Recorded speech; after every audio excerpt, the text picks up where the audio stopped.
ಮುಂದಿನ ಸಾಂಗ್ ಆ ಕಡೆ ನೋಡಿದ್ರೆ ನೀವು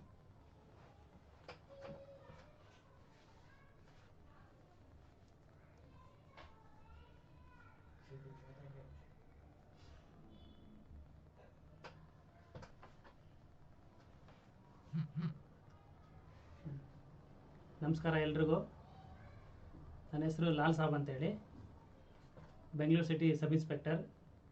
ಸೊ ಇತ್ತೀಚೆಗೆ ಈ ಕಾಂಪಿಟೇಟಿವ್ ಎಕ್ಸಾಮ್ ಬಗ್ಗೆ ಸ್ವಲ್ಪ ಅವೇರ್ನೆಸ್ ಜಾಸ್ತಿ ಆಗಲಿ ಅಂತೇಳಿ ಸಾಕಷ್ಟು ಜನ ಹೆಲ್ಪ್ ಮಾಡ್ತಾ ಇದ್ದಾರೆ.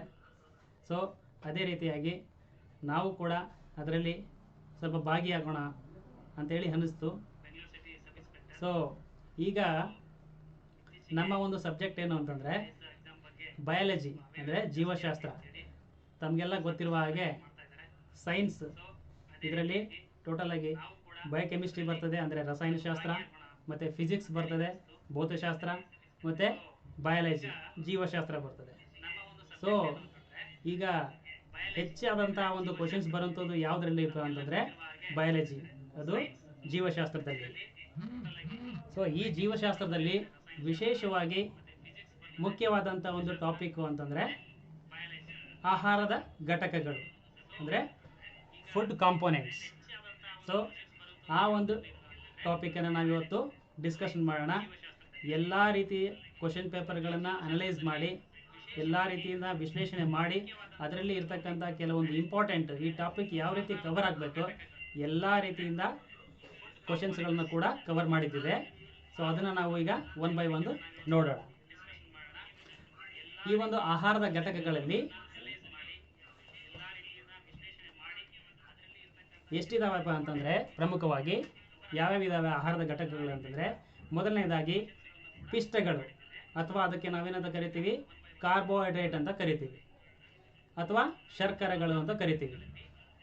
ಸೊ ಕನ್ನಡದಲ್ಲಿ ಪಿಷ್ಟಗಳು ಅಥವಾ ಶರ್ಕರೆಗಳು ಅಂತ ಕರಿತೀವಿ, ಇಂಗ್ಲೀಷಲ್ಲಿ ಕಾರ್ಬೋಹೈಡ್ರೇಟ್ಗಳು ಅಂತ ಕರಿತೀವಿ. ಅದೇ ರೀತಿಯಾಗಿ ಎರಡನೇದು ಸಸಾರಜನಕಗಳು, ಅಂದರೆ ಪ್ರೋಟೀನ್ಗಳು ಅಂತ ಕರಿತೀವಿ ನಾವು ಇಂಗ್ಲೀಷಲ್ಲಿ. ಸೊ ಮೂರನೇದು ಮೇಧಸ್ಸು, ಅಥವಾ ಅದಕ್ಕೆ ಕೊಬ್ಬು ಅಂತ ಕರಿತೀವಿ, ಅಥವಾ ಇಂಗ್ಲೀಷಲ್ಲಿ ಲಿಪಿಡ್ಗಳು ಅಂತೇಳಿ ಕರಿತೀವಿ ಅದಕ್ಕೆ. ಈಗ ನೆಕ್ಸ್ಟ್ ಮೂರನೇದು ಜೀವಸತ್ವ ಅಥವಾ ಅನ್ನಾಂಗಗಳು, ಅಥವಾ ಅದಕ್ಕೆ ಇಂಗ್ಲೀಷ್ನಲ್ಲಿ ವಿಟಾಮಿನ್ಸ್ಗಳು ಅಂತ ಕರಿತೀವಿ. ಅದೇ ರೀತಿಯಾಗಿ ಐದನೇದು ಖನಿಜಗಳು ಮತ್ತು ಲವಣಗಳು, ಇಂಗ್ಲೀಷಲ್ಲಿ ಮಿನರಲ್ಸ್ ಆ್ಯಂಡ್ ಸಾಲ್ಟ್ಸ್ ಅಂತ ಕರಿತೀವಿ. ಸೊ ನೆಕ್ಸ್ಟ್ ನಾರುಗಳು, ಅಥವಾ ಅದಕ್ಕೆ ಇಂಗ್ಲೀಷಲ್ಲಿ ಫೈಬರ್ಸ್ ಅಂತ ಕರಿತೀವಿ. Next last but not the least ನೀರು, ಅಂದರೆ ವಾಟರ್. ನಾನೇನು ಇಷ್ಟು ಲೀಸ್ಟ್ ಮಾಡಿದ್ದೀನಿ, ಇದೆಲ್ಲವೂ ಕೂಡ ಆಹಾರದ ಘಟಕಗಳು, ಅಂದರೆ ಒಬ್ಬ ಆರೋಗ್ಯವಂತ ಮನುಷ್ಯನಿಗೆ ಇವೆಲ್ಲ ಬೇಕಾದಂಥ ಪ್ರಮುಖ ಅಂಶಗಳು. ಈಗ ನಾವು ಇದನ್ನ ಒನ್ ಬೈ ಒನ್ ಸ್ಟಡಿ ಮಾಡೋಣ. ಸೊ ಅದಕ್ಕಿಂತ ಮುಂಚೆ ನಾವೇನು ಮಾಡೋಣ ಅಂತಂದರೆ, ಇದರಲ್ಲಿ ಪ್ರಕಾರಗಳು ನೋಡೋಣ, ಯಾವ್ಯಾವ ಪ್ರಕಾರಗಳಿದ್ದಾವೆ, ಅಂದರೆ ಎಷ್ಟೆಷ್ಟಿದ್ದಾವೆ ಅಂತೇಳಿ. ಈಗ ಆಹಾರದ ಘಟಕಗಳಲ್ಲಿ ಪ್ರಮುಖವಾಗಿ ನಾವು ಮೂರು ರೀತಿಯಾಗಿ ವಿಂಗಡಣೆ ಮಾಡ್ತೀವಿ. ಯಾವ್ಯಾವಪ್ಪ ಅಂತಂದರೆ, ಒಂದು ಶಕ್ತಿಯನ್ನು ಉತ್ಪಾದನೆ ಮಾಡತಕ್ಕಂಥ ಘಟಕಗಳು, ಶಕ್ತಿಯನ್ನು ಉತ್ಪಾದನೆ ಮಾಡ್ತಕ್ಕಂಥ ಘಟಕಗಳು. ಶಕ್ತಿ ಉತ್ಪಾದನೆ ಮಾಡ್ತಕ್ಕಂಥ ಘಟಕಗಳು ಯಾವುವು ಅಂತಂದರೆ, ಶಕ್ತಿ ಉತ್ಪಾದನೆ ಮಾಡ್ತಕ್ಕಂಥ ಘಟಕಗಳನ್ನು ನಾವು ನೋಡೋಣ ಯಾವ್ಯಾವು ಅಂತಂದರೆ, ಕಾರ್ಬೋಹೈಡ್ರೇಟ್ಗಳು ಮತ್ತು ಮೇಧಸ್ಸುಗಳು, ಅಂದರೆ ಕಾರ್ಬೋಹೈಡ್ರೇಟ್ ಮತ್ತು ಲಿಪಿಡ್ಗಳು.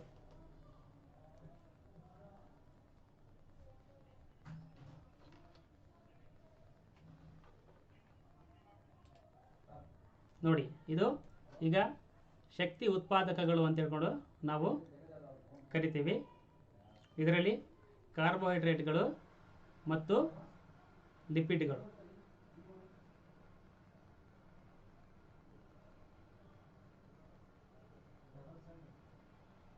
ಒಂದು ನಿಮಿಷ, ಇದು ಬರ್ತಾ ಇಲ್ಲ.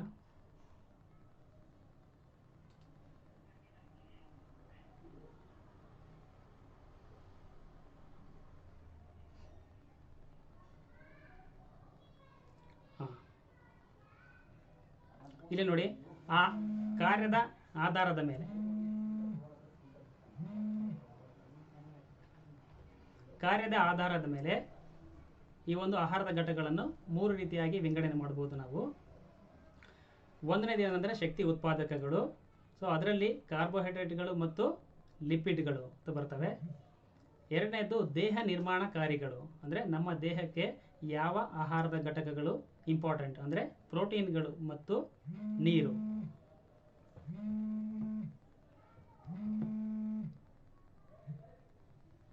ಮೂರನೆಯದು ದೇಹ ನಿಯಂತ್ರಕಗಳು, ಅಂದರೆ ನಮ್ಮ ದೇಹವನ್ನು ನಿಯಂತ್ರಿಸ್ತಕ್ಕಂಥ ಕೆಲವೊಂದು ಆಹಾರದ ಘಟಕಗಳು ಯಾವುವು ಅಂತೇಳಿ. ಈಗ ಗೊತ್ತಾಗಿರ್ಬೇಕು ನಿಮಗೆಲ್ಲ ಶಕ್ತಿ ಉತ್ಪಾದಕಗಳು ಯಾವುವು, ದೇಹ ನಿರ್ಮಾಣಕಾರಿಗಳು ಯಾವುವು ಮತ್ತು ದೇಹ ನಿಯಂತ್ರಕಗಳು ಯಾವುವು ಅಂತೇಳಿ ನಿಮಗೆಲ್ಲ ಗೊತ್ತಾಗಿರಬೇಕು. ಈಗ ನೆಕ್ಸ್ಟು ನಾವು ಆಹಾರವನ್ನು 2 ರೀತಿಯಾಗಿ ವಿಂಗಡಣೆ ಮಾಡೋಣ. ಅದು ಆಹಾರದ ಘಟಕಗಳನ್ನು ಯಾವುದ ಆಧಾರದ ಮೇಲೆ ಅಂತಂದರೆ ನೆಕ್ಸ್ಟ್ ಬರುತ್ತೆ ನಿಮ್ಮ ಸ್ಲೈಡಲ್ಲಿ, ಪೋಷಕಾಂಶಗಳ ಅಗತ್ಯದ ಆಧಾರದ ಮೇಲೆ. ಅಂದರೆ ಪೋಷಕಾಂಶಗಳ ಅಗತ್ಯದ ಆಧಾರದ ಮೇಲೆ ಕೂಡ ನಾವು ಆಹಾರದ ಘಟಕಗಳನ್ನು 2 ರೀತಿಯಾಗಿ ವಿಂಗಡಣೆ ಮಾಡ್ತೀವಿ.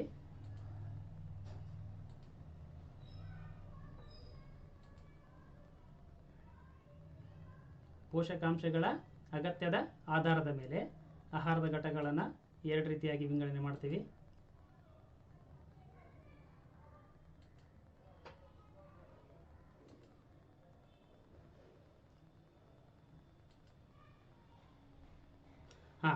ಪೋಷಕಾಂಶಗಳ ಅಗತ್ಯದ ಆಧಾರದ ಮೇಲೆ 2 ರೀತಿ ಅಂತಂದರೆ, ಒಂದು ಬೃಹತ್ ಪೋಷಕಾಂಶಗಳು ಅಂತೇಳಿ, ಇನ್ನೊಂದು ಲಘು ಪೋಷಕಾಂಶಗಳು ಅಂತೇಳಿ. ಈ ಬೃಹತ್ ಪೋಷಕಾಂಶಗಳು ಅಂತಂದರೆ ನಮ್ಮ ದೇಹಕ್ಕೆ ಹೆಚ್ಚಿನ ಮಟ್ಟದಲ್ಲಿ ಈ ಒಂದು ಆಹಾರದ ಘಟಕಗಳು ಬೇಕು. ಅವು ಯಾವ್ಯಾವಪ್ಪ ಅಂತಂದರೆ, ಒಂದು ಕಾರ್ಬೋಹೈಡ್ರೇಟ್, ಎರಡನೇದು ಪ್ರೋಟೀನ್ಸ್ ಮತ್ತು ಮೂರನೇದು ಲಿಪಿಡ್ಗಳು. ಇವು ನಮ್ಮ ಒಂದು ದೇಹಕ್ಕೆ ಹೆಚ್ಚಿನ ಪ್ರಮಾಣದಲ್ಲಿ ಬೇಕಾಗಿರೋದ್ರಿಂದ ನಾವು ಇದನ್ನು ಬೃಹತ್ ಪೋಷಕಾಂಶಗಳ ಒಂದು ಕೆಟಗರಿಯಲ್ಲಿ ತಂದಿದ್ದೀವಿ. ಸೊ ಎರಡನೇದೇನು ಅಂತಂದರೆ ಲಘು ಪೋಷಕಾಂಶಗಳು. ಈಗ ಲಘು ಪೋಷಕಾಂಶಗಳು ಅಂತಂದರೆ ವಿಟಮಿನ್ಸ್ ಮತ್ತು ಖನಿಜ ಮತ್ತು ಲವಣಗಳು. ಇವು ನಮ್ಮ ದೇಹದಲ್ಲಿ ಏನು ಅಂತಂದರೆ ಕಡಿಮೆ ಪ್ರಮಾಣದಲ್ಲಿ ಈ ಒಂದು ಆಹಾರದ ಘಟಕಗಳು ಬೇಕು. ಸೊ ಹಾಗಾಗಿ ನಾವೇನಂತ ಕರಿತೀವಿ, ಇವನ್ನ ಲಘು ಪೋಷಕಾಂಶಗಳು ಅಂತೇಳಿ ಕರಿತೀವಿ. ನೆಕ್ಸ್ಟ್ ಮೂರನೇದೇನು ಅಂತಂದರೆ, ನಾವು ಈಗ ಆಹಾರದ ಘಟಕಗಳನ್ನು ಅವುಗಳ ಆಧಾರ ಅಂದರೆ ಪ್ರಮಾಣದ ಆಧಾರದ ಮೇಲೆ ನಾವು ವರ್ಗೀಕರಣ ಮಾಡೋಣ. ಯಾವ್ಯಾವಪ್ಪ ಅಂತಂದರೆ ನೋಡಿ, ಪ್ರಮಾಣದ ಆಧಾರದ ಮೇಲೆ ಅಂದರೆ ಅಧಿಕ ಪೋಷಕಾಂಶಗಳು ಮತ್ತು ಸೂಕ್ಷ್ಮ ಪೋಷಕಾಂಶಗಳು ಅಂತೇಳಿ. ನೋಡಿ, ಅಧಿಕ ಪೋಷಕಾಂಶಗಳು ಅಂದರೆ ಯಾವ ಯಾವ ನಮಗೆ ಧಾತುಗಳು ಜಾಸ್ತಿ ಪ್ರಮಾಣದಲ್ಲಿ ಬೇಕು. ಈಗ ಉದಾಹರಣೆಗೆ ಕಾರ್ಬನ್ ಇದೆ, ಹೈಡ್ರೋಜನ್ ಇದೆ, ಆಕ್ಸಿಜನ್ ಇದೆ, ನೈಟ್ರೋಜನ್ ಇದೆ, ಕ್ಯಾಲ್ಸಿಯಂ, ಸೋಡಿಯಂ, ರಂಜಕ ಮತ್ತು ಗಂಧಕ ಇತ್ಯಾದಿಗಳು. ಇವು ನಮ್ಮ ದೇಹಕ್ಕೆ ಹೆಚ್ಚಿನ ಪ್ರಮಾಣದಲ್ಲಿ ಇವುಗಳ ಅವಶ್ಯಕತೆ ಇದೆ ನಮಗೆ. ಸೊ ಅದೇ ರೀತಿಯಾಗಿ ಸೂಕ್ಷ್ಮ ಪೋಷಕಾಂಶಗಳು ಅಂದರೆ ನಮ್ಮ ದೇಹಕ್ಕೆ ಕಡಿಮೆ ಪ್ರಮಾಣದಲ್ಲಿ ಬೇಕಾದಂಥ ಧಾತುಗಳು ಯಾವ್ಯಾವಪ್ಪ ಅಂತಂದರೆ ಕಬ್ಬಿಣ, ಸತು, ಕ್ಲೋರಿನ್, ತಾಮ್ರ, ಬೋರಾನ್ ಮತ್ತು ಮ್ಯಾಂಗನೀಸ್. ನೋಡಿ ಸ್ನೇಹಿತರೆ, ಇದೆಲ್ಲ ಕರೆಕ್ಟಾಗಿ ತಿಳ್ಕೊಳ್ಬೇಕು, ಕನ್ಫ್ಯೂಷನ್ ಬೇಡ. ನಮಗೆ ಕೇಳ್ತಾ ಇರ್ತಾರೆ ಯಾವ ಧಾತುಗಳು ನಮ್ಮ ದೇಹಕ್ಕೆ ಅಧಿಕ ಪ್ರಮಾಣದಲ್ಲಿ ಬೇಕು, ಯಾವ ಧಾತುಗಳು ನಮ್ಮ ದೇಹಕ್ಕೆ ಕಡಿಮೆ ಪ್ರಮಾಣದಲ್ಲಿ ಬೇಕು ಅಂತ ಕೇಳಿದಾಗ ಪ್ರತಿಯೊಂದು ಧಾತುಗಳನ್ನು ನಾವು ನೆನಪಿಟ್ಕೊಳ್ಬೇಕು. ಸೊ ಈಗ ನೆಕ್ಸ್ಟ್ ಏನು ಬರ್ತದೆ ಅಂತಂದರೆ, ನಾವು ಡೈರೆಕ್ಟಾಗಿ ಇದಕ್ಕೆ ಹೋಗೋಣ. ಕಾರ್ಬೋಹೈಡ್ರೇಟ್ಗಳು ಅಂತಂದ್ರೆ ಏನು, ಅದರಲ್ಲಿ ಏನೇನಿದ್ದಾವೆ, ಸ್ವಲ್ಪ ಸ್ಟಾರ್ಟಿಂಗಲ್ಲಿ ಸ್ಲೈಡ್ ಸ್ವಲ್ಪ ಆ ಕಡೆ ಈ ಕಡೆ ಆಗಿರಬೇಕು. ಅದಕ್ಕೋಸ್ಕರ ನಾನು ದಯವಿಟ್ಟು ಮಾತ್ರ ಕ್ಷಮೆ ಕೇಳ್ತೀನಿ. ಸೊ ಈಗ ಇನ್ನು ಮುಂದೆ ಯಾವುದೇ ರೀತಿಯಾಗಿ ಆಗಲ್ಲ. ಈಗ ಇಂಪಾರ್ಟೆಂಟ್ ಇದೆ ಕ್ಲಾಸು, ಇಲ್ಲಿಂದ ಸ್ಟಾರ್ಟ್ ಆಗುತ್ತೆ. ಈಗ ನೆಕ್ಸ್ಟ್ ಏನಪ್ಪ ಅಂದರೆ ನೋಡಿ, ಕಾರ್ಬೋಹೈಡ್ರೇಟ್ಗಳು ಅಂದರೆ ಪಿಷ್ಟ ಅಥವಾ ಶರ್ಕರೆಗಳು. ಇಲ್ಲಿ ಏನಪ್ಪ ಅಂದರೆ ಇಂಪಾರ್ಟೆಂಟಾಗಿ ನಿಮಗೆ ಕಾರ್ಬೋಹೈಡ್ರೇಟ್ಗಳು ಅಥವಾ ಶರ್ಕರೆಗಳು ಅಂತಂದ್ರೆ ಇವು ಸಕ್ಕರೆಗಳು, ಅಂದರೆ ಸಿಹಿ ಒಂದು ಅಂಶವನ್ನು ಕೊಡ್ತಕ್ಕಂಥ ಒಂದು ಕಣಗಳು. ಇವಕ್ಕೆ ನಾವೇನಂತ ಕರಿತೀವಿ, ಕಾರ್ಬೋಹೈಡ್ರೇಟ್ಗಳು ಅಂತೇಳಿ ಕರಿತೀವಿ. ನೋಡಿ, ಆ ಕಾರ್ಬೋಹೈಡ್ರೇಟ್ಗಳಲ್ಲಿ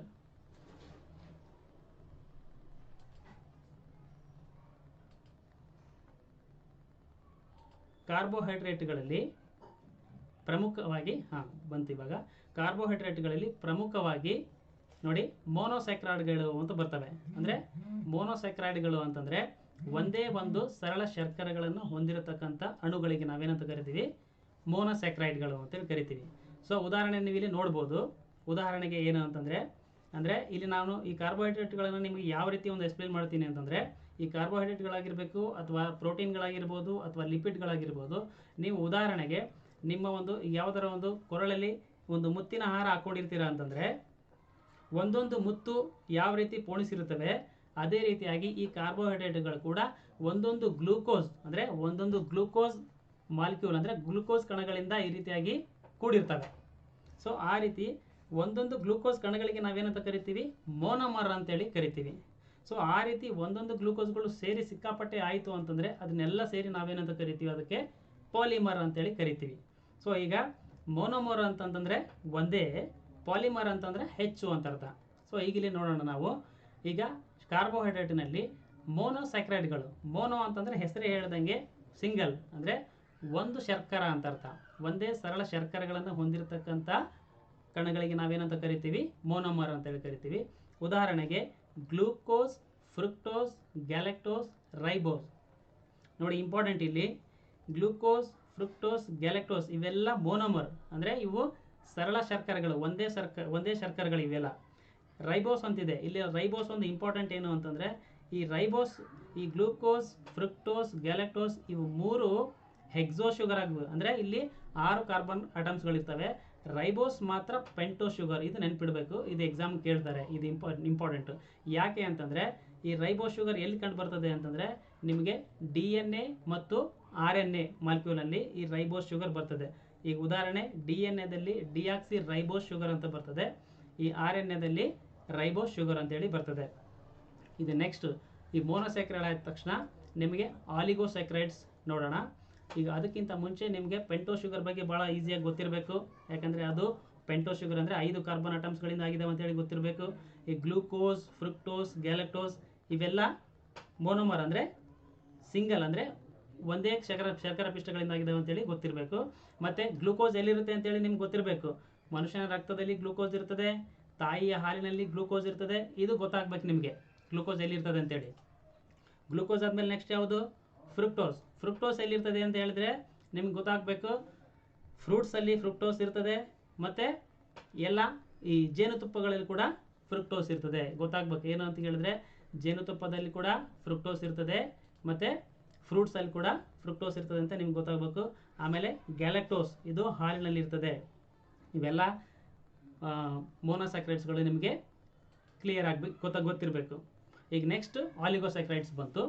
ಈ ಆಲಿಗೋಸ್ಯಾಕ್ರೈಡ್ಸ್ ಅಂತಂದರೆ ಹೆಸರೇ ಹೇಳ್ದಂಗೆ 2ಕ್ಕಿಂತ ಹೆಚ್ಚು ಸ್ಯಾಕ್ರೈಡ್ಗಳು ಅಂದರೆ 2ರಿಂದ 8 ಮಾಲಿಕ್ಯೂಲ್ ಇರ್ತಕ್ಕಂಥ ಒಂದು ಶರ್ಕರೆಗಳನ್ನು ನಾವೇನಂತ ಕರಿತೀವಿ, ಆಲಿಗೋಸ್ಯಾಕ್ರೈಡ್ಸ್ ಅಂತೇಳಿ ಕರಿತೀವಿ. ಈ ಆಲಿಗೋಸ್ಯಾಕ್ರೈಡ್ಸ್ಗಳಿಗೆ ಎಕ್ಸಾಂಪಲ್ಸ್ ಏನಂತಂದರೆ ಸುಕ್ರೋಸ್, ಲ್ಯಾಕ್ಟೋಸ್, ಮಾಲ್ಟೋಸ್. ಇಲ್ಲಿ ನೀವು ಕನ್ಫ್ಯೂಷನ್ ಆಗಬಾರ್ದು. ನೋಡಿ, ಗ್ಲೂಕೋಸ್, ಫ್ರುಕ್ಟೋಸ್, ಗ್ಯಾಲಕ್ಟೋಸ್ ಬೇರೆ, ಅವು ಮೋನೋಸ್ಯಾಕ್ರೈಡ್ಗಳು. ಇಲ್ಲಿ ಸುಕ್ರೋಸ್, ಲ್ಯಾಕ್ಟೋಸ್, ಮಾಲ್ಟೋಸ್ ಅಂದರೆ ಇಲ್ಲಿ ನೋಡಿ, ಸುಕ್ರೋಸ್ ಅಂತಂದರೆ ಇದು ಎಲ್ಲಿರ್ತದೆ ಅಂತ ಗೊತ್ತಿರಬೇಕಾದ್ರೆ ಇದಕ್ಕೆ ನಾವು ಟೇಬಲ್ ಶುಗರ್ ಅಂತೇಳಿ ಕರಿತೀವಿ. ನಾವೇನು ನಮ್ಮ ದಿನನಿತ್ಯದಲ್ಲಿ ಏನು ಸಕ್ಕರೆಯನ್ನು ಬಳಸ್ತೀವಿ ಆ ಸಕ್ಕರೆಗೆ ನಾವು ಸುಕ್ರೋಸ್ ಅಂತ ಕರಿತೀವಿ, ಗೊತ್ತಿರಲಿ. ನಾವು ಆ ಸಕ್ಕರೆಗೆ ಈಗ ಆಪ್ಷನ್ಸ್ ಕೊಟ್ಟರೆ ಗ್ಲೂಕೋಸ್ ಅಂತ ಆಗಬಾರ್ದು. ಆ ಸಕ್ಕರೆ ಯಾವುದು, ಅದು ಸುಕ್ರೋಸ್. ಸೊ ಹೌದು, ಸುಕ್ರೋಸ್ ಯಾವ ಎರಡು ಶರ್ಕರೆಗಳಿಂದ ಆಗಿದೆ ಅಂತ ಕ್ವಶನ್ ಕೇಳ್ತಾನೆ. ಆವಾಗ ಸುಕ್ರೋಸ್ ಅಂತಕ್ಕಂಥದ್ದು ಗ್ಲೂಕೋಸ್ ಮತ್ತು ಫ್ರುಕ್ಟೋಸ್ ಅಂತಕ್ಕಂಥ ಮೋನೋಮರ್ಗಳಿಂದ ಆಗಿದ್ದಾವೆ. ನಾನು ಅವಾಗ ಹೇಳಿದ್ದೀನಿ ನಿಮಗೆ, ಇದು ಪಾಲಿಸ್ಯಾಕ್ರೈಡ್ ಅಂತಂದರೆ ಒಂದು ಚೈನ್ ಇದ್ದಂಗೆ. ಅಂದರೆ ಗ್ಲೂಕೋಸ್ಗಳ ಚೈನ್ಗೆ ನಾವೇನಂತ ಕರಿತೀವಿ, ಪಾಲಿಸ್ಯಾಕ್ರೈಡ್ ಅಂತೇಳಿ ಕರಿತೀವಿ. ಸೊ ಅದೇ ರೀತಿಯಾಗಿ ಇಲ್ಲಿ ಆಲಿಗೋಸ್ಯಾಕ್ರೈಡ್ಸ್ಗೆ ಎಕ್ಸಾಂಪಲ್ಸ್ ಅಂತಂದರೆ ಸುಕ್ರೋಸ್, ಲ್ಯಾಕ್ಟೋಸ್, ಮಾಲ್ಟೋಸ್ ಇದನ್ನೆಲ್ಲ ನಾವೇನಂತಂದರೆ ಡೈಸ್ಯಾಕ್ರೈಡ್ಸ್ ಅಂದರೆ 2 ಮೋನೋಮರ್ಗಳಿದ್ದಾವೆ. ಇದರಲ್ಲಿ ಒಂದು ಮೋನೋಮರ್ ಯಾವುದು, ಗ್ಲೂಕೋಸ್. 2ನೇ ಮೋನೋಮರ್ ಯಾವುದು, ಫ್ರುಕ್ಟೋಸ್. ಅರ್ಥ ಆಯ್ತಾ? ಈಗ ಇದೇ ರೀತಿಯಾಗಿ ನೆಕ್ಸ್ಟ್ ಲ್ಯಾಕ್ಟೋಸ್. ಲ್ಯಾಕ್ಟೋಸ್ನಲ್ಲಿ ಏನಿರ್ತದೆಪ್ಪ ಅಂತಂದರೆ ಗ್ಲೂಕೋಸ್ ಮತ್ತು ಗ್ಯಾಲಕ್ಟೋಸ್ ಇರ್ತದೆ. ಹಾಗಾದರೆ ಲ್ಯಾಕ್ಟೋಸ್ ಎಲ್ಲಿರ್ತದೆ? ಲ್ಯಾಕ್ಟೋಸ್ ಎಲ್ಲಿರ್ತದೆ? ಹಾಲಿನಲ್ಲಿರ್ತದೆ. ಹಾಲಿನಲ್ಲಿರ್ತಕ್ಕಂಥ ಸಕ್ಕರೆ ಯಾವುದು ಅಂತ ಕೇಳಿದ್ರೆ ಲ್ಯಾಕ್ಟೋಸ್.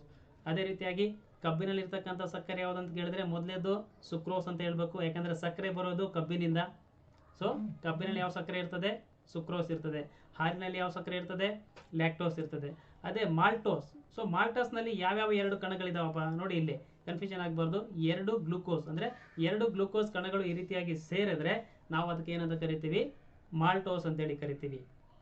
ಇದು ಮಾಲ್ಟೋಸ್ ಎಲ್ಲಿರ್ತದೆ ಅಂತಂದರೆ ರಾಗಿ ಮಾಲ್ಟು ಬೇರೆ ಬೇರೆ ಎಲ್ಲ ಮಾಲ್ಟ್ಗಳು ಇರ್ತಾವಲ್ಲ ಆ ಮಾಲ್ಟಲ್ಲಿ ಮಾಲ್ಟೋಸ್ ಇರುತ್ತೆ.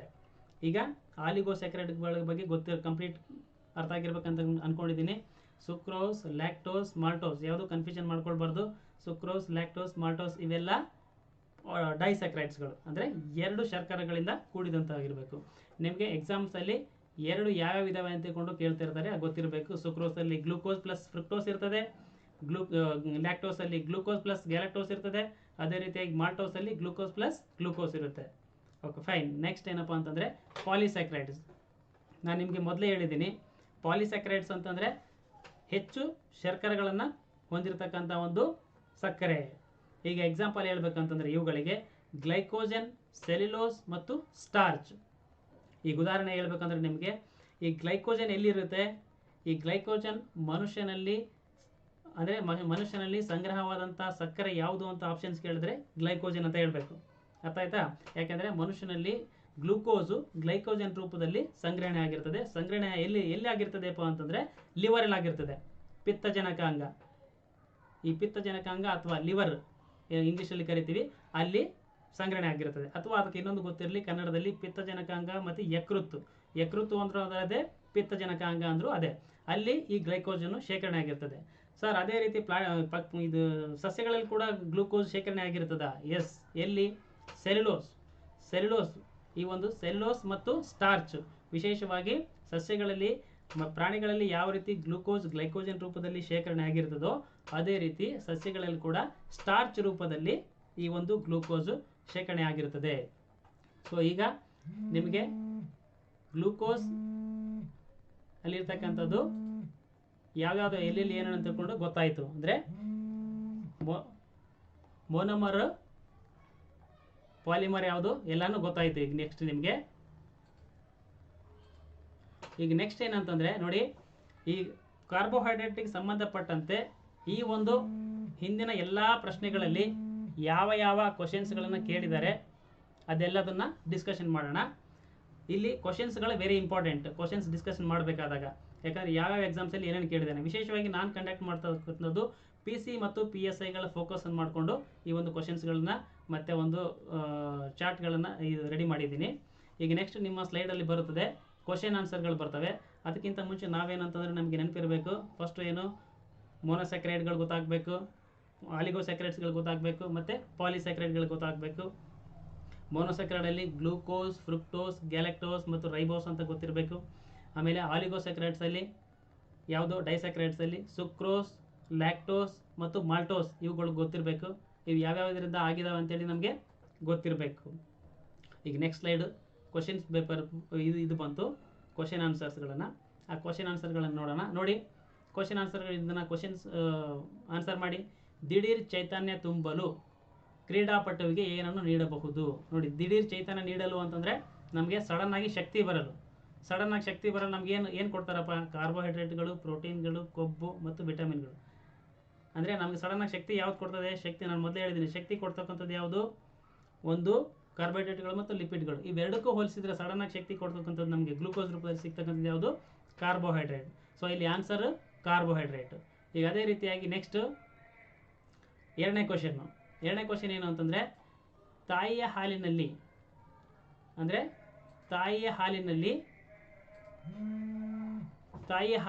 ಇರ್ತಕ್ಕಂಥ ಸಕ್ಕರೆ ಯಾವುದು? ತಾಯಿಯ ಹಾಲಿನಲ್ಲಿ ಇರ್ತಕ್ಕಂಥ ಸಕ್ಕರೆ ಯಾವುದು ಅಂತ ಹೇಳಿ ಕೇಳಿದರೆ ಯಾವುದು? Glucose, ribose, galactose, lactose. ಇದರಲ್ಲಿ ಯಾವುದು ಆನ್ಸರು ಯಾವುದಾಗ್ತದೆ? ತಾಯಿ ಹಾಲಿನಲ್ಲಿ ಇರ್ತಕ್ಕಂಥ ಸಕ್ಕರೆ ಯಾವುದು ಅಂತಂದರೆ ಇರ್ತಕ್ಕಂಥ ಆಪ್ಷನ್ಸ್ನಲ್ಲಿ ಗ್ಲೂಕೋಸ್. ನೋಡಿ ಇಲ್ಲಿ ಈ ಗ್ಯಾಲಕ್ಟೋಸ್ ಅಂತಂದರೆ ನಮಗೆ ಗೊತ್ತಿರಬೇಕು, ಲ್ಯಾಕ್ಟೋಸು, ಗ್ಯಾಲಕ್ಟೋಸು. ಈ ರೈಬೋಸ್ ಅಂತಕ್ಕಂಥದ್ದು ಪೆಂಟೋಸ್ ಶುಗರ್ ಅಂತೇಳಿ ಗೊತ್ತಿರಬೇಕು ನಮಗೆ. ಬಟ್ ಇಲ್ಲಿ ತಾಯಿ ಹಾಲಿನಲ್ಲಿ ಇರ್ತಕ್ಕಂಥ ಸಕ್ಕರೆ ಯಾವುದು ಅಂತ ಕೇಳಿದ್ರೆ ಗ್ಲೂಕೋಸ್ ಅಂತೇಳಿ ನಮಗೆ ಗೊತ್ತಾಗಬೇಕು. ಅದೇ ರೀತಿ ನೆಕ್ಸ್ಟ್ ಮುಂದಿನ ಕ್ವಶನ್ಸ್ ಬರುತ್ತೆ. ಮುಂದಿನ ಕ್ವಶನ್ಸ್ ಇದೇ ಕಾರ್ಬೋಹೈಡ್ರೇಟ್ ಸಂಬಂಧಪಟ್ಟಂಗೆ ಬರ್ತದೆ, ನೀವು ಅಲ್ಲಿ ಆನ್ಸರ್ ಮಾಡ್ಬೋದು.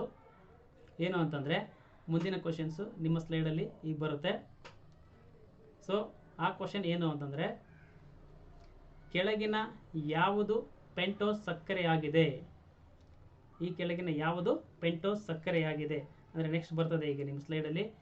ಸೊ ಯಾವುದು ಪೆಂಟೋಸ್ ಸಕ್ಕರೆ ಆಗಿದೆ ನಾನು ಮೊದಲೇ ಹೇಳಿದ್ದೀನಿ, ಅದು ಮೋನೋಸ್ಯಾಕ್ರೈಡ್ ಆಗಿತ್ತು. ನಾನು ಗ್ಲೂಕೋಸ್, ಫ್ರುಕ್ಟೋಸ್, ಗ್ಯಾಲಕ್ಟೋಸ್, ರೈಬೋಸ್ ಹೇಳಬೇಕಾದ್ರೆ ಅಲ್ಲಿ ಹೇಳಿದ್ದೆ ನಾನು ಇದರಲ್ಲಿ ಒಂದು ಪೆಂಟೋಸ್ ಶುಗರ್ ಇದೆ ಅಂತೇಳಿ. ಈಗ ನಿಮಗೆ ನಿಮ್ಮ ಸ್ಲೈಡಲ್ಲಿ ಬಂತು ಯಾವುದು ಪೆಂಟೋಸ್ ಶುಗರ್ ಇದೆ ಅಂದರೆ 5 ಕಾರ್ಬನ್ ಅಣುಗಳನ್ನು ಹೊಂದಿರತಕ್ಕಂಥ ಪೆಂಟೋಸ್ ಶುಗರ್ ಯಾವುದು ಹೇಳಿ? Option A glucose, option B galactose, option C ribose, option D fructose. ಇದರಲ್ಲಿ ಯಾವುದು?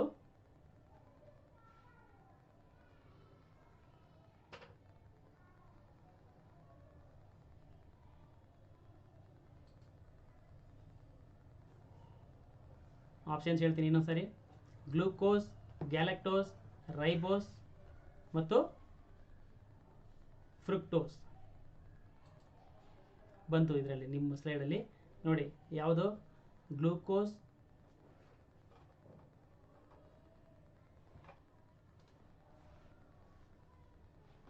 Galactose, ribose, fructose. ಇದರಲ್ಲಿ ಆನ್ಸರ್ ಯಾವುದಪ್ಪ ಅಂತಂದರೆ ರೈಬೋಸ್. ಈ ರೈಬೋಸ್ ಅಂತಕ್ಕಂಥದ್ದು ಒಂದು ಪೆಂಟೋಸ್ ಶುಗರ್. ಈಗ ನೆಕ್ಸ್ಟ್ ಕ್ವಶನ್, ಪೆಟ್ರೋಲಿಯಂ ಈ ಕೆಳಗಿನ ಯಾವುದರ ಸಂಕೀರ್ಣವಾದ ಮಿಶ್ರಣ ಅಂತೇಳಿ ಹೇಳ್ತದೆ. ಪೆಟ್ರೋಲಿಯಂ ಈ ಕೆಳಗಿನ ಯಾವುದರ ಸಂಕೀರ್ಣವಾದ ಮಿಶ್ರಣ ಅಂದರೆ ಯಾವುದರ ಸಂಕೀರ್ಣವಾದ ಮಿಶ್ರಣ? ಇಲ್ಲಿ ಎಕ್ಸಾಂಪಲ್ಸ್ ಇದ್ದಾವೆ. ಕಾರ್ಬೋನೇಟ್ಗಳು, ಹೈಡ್ರೋಕಾರ್ಬನ್ಗಳು, ಕಾರ್ಬೋಹೈಡ್ರೇಟ್ಗಳು ಮತ್ತು ಮೇಲಿನ ಯಾವುದು ಅಲ್ಲ. ನೋಡಿ ಇಲ್ಲಿ ನಿಮಗೆ ಗೊತ್ತಿರಬೇಕು ಒಂದು ಏನಂತಂದರೆ, ನಮಗೆ ಯಾವ ರೀತಿ ನಾವು ಬದುಕಬೇಕಂತಂದರೆ ಶಕ್ತಿ ಬೇಕು. ಶಕ್ತಿಗೆ ನಾವು ಆ ಶಕ್ತಿ ಬರಬೇಕಂದ್ರೆ ನಮಗೆ ಯಾವ ರೀತಿ ಕಾರ್ಬೋಹೈಡ್ರೇಟ್ಗಳು ಬೇಕೋ ಅದೇ ರೀತಿ ಸಸ್ಯಗಳು ಕೂಡ ಬದುಕಬೇಕಂತಂದರೆ ಅದೇ ನಮಗೆ ಯಾವ ರೀತಿ ಶಕ್ತಿಗಳು ಬೇಕೋ ಅದೇ ರೀತಿ ವಾಹನಗಳು ಕೂಡ ಚಲಿಸಬೇಕಂತಂದರೆ ಅವುಗಳು ಕೂಡ ಎನರ್ಜಿ ಬೇಕು. ಸೊ ವಾಹನಗಳು ಚಲಿಸಬೇಕಂದ್ರೆ ಎನರ್ಜಿ ಯಾವ್ದು ಬೇಕು? ಅದರಲ್ಲಿ ಪೆಟ್ರೋಲಿಯಂ ಪ್ರಾಡಕ್ಟ್ಸ್ ಬೇಕು. ಸೊ ಪೆಟ್ರೋಲಿಯಂ ಪ್ರಾಡಕ್ಟ್ಸ್ ಎಲ್ಲಿಂದ ಬರುತ್ತೆ ಅಂತಂದರೆ ಹೈಡ್ರೋಕಾರ್ಬನ್ಸ್ಗಳು. ನೋಡಿ ಇಲ್ಲಿ ನಾವು ಕಾರ್ಬೋಹೈಡ್ರೇಟ್ಗಳನ್ನು ತಗೊಳ್ತೀವಿ ಶಕ್ತಿಗಾಗಿ, ಅವು ಹೈಡ್ರೋಕಾರ್ಬನ್ಗಳನ್ನು ತಗೊಳ್ತವೆ. ಇದು ಸ್ವಲ್ಪ ಡಿಫ್ರೆನ್ಸ್ ಗೊತ್ತಿರಲಿ. ಅಂದರೆ ಈಗ ಪೆಟ್ರೋಲಿಯಂ ಪ್ರಾಡಕ್ಟ್ಸ್ ಯಾವುದರಿಂದ ಆಗಿದ್ದಾವೆ ಅಂತಂದರೆ ಹೈಡ್ರೋಕಾರ್ಬನ್ಸ್ಗಳು, ಕಾರ್ಬೋಹೈಡ್ರೇಟ್ಗಳಲ್ಲ. ಈಗ ನಾನು ಕಾರ್ಬೋಹೈಡ್ರೇಟ್ಗಳು ಚಾಪ್ಟರ್ ಮಾಡ್ತಾ ಇದ್ದೀನಿ, ಇದು ನಮಗೆ ಶಕ್ತಿಗಾಗಿ ಬೇಕು. ಈಗ ನೆಕ್ಸ್ಟು ನಿಮಗೆ ಸ್ಲೈಡಲ್ಲಿ ಬರ್ತದೆ ಮುಂದಿನ ಕ್ವಶನ್ಸ್ ಏನು ಅಂತಂದರೆ, ಕೆಳಗಿನವುಗಳಲ್ಲಿ ಯಾವ ಪಾಲಿಮರ್ ಪ್ರಾಣಿಗಳ ಪಿತ್ತಜನಕಾಂಗದಲ್ಲಿ ಸಂಗ್ರಹವಾಗಿರುತ್ತದೆ? ನೋಡಿ ನಾನು ಮೊದಲೇ ಹೇಳಿದ್ದೆ ನಿಮಗೆ, ಅಂದರೆ ಪ್ರಾಣಿಗಳಲ್ಲಿ ಒಂದು ಗ್ಲೂಕೋಸ್ ಈ ರೂಪದಲ್ಲಿ ಸಂಗ್ರಹ ಆಗುತ್ತದೆ ಮತ್ತು ಸಸ್ಯಗಳಲ್ಲಿ ಒಂದು ಈ ರೂಪದಲ್ಲಿ ಸಂಗ್ರಹ ಆಗ್ತದೆ ಅಂತ ಹೇಳಿದೆ. ಇಲ್ಲಿ ನೋಡಿ options amylose, cellulose, amylopectin, glycogen ಅಂದರೆ ಗ್ಲೈಕೋಜನ್. ನೋಡಿ ಯಾವುದ್ಯಾವುದು?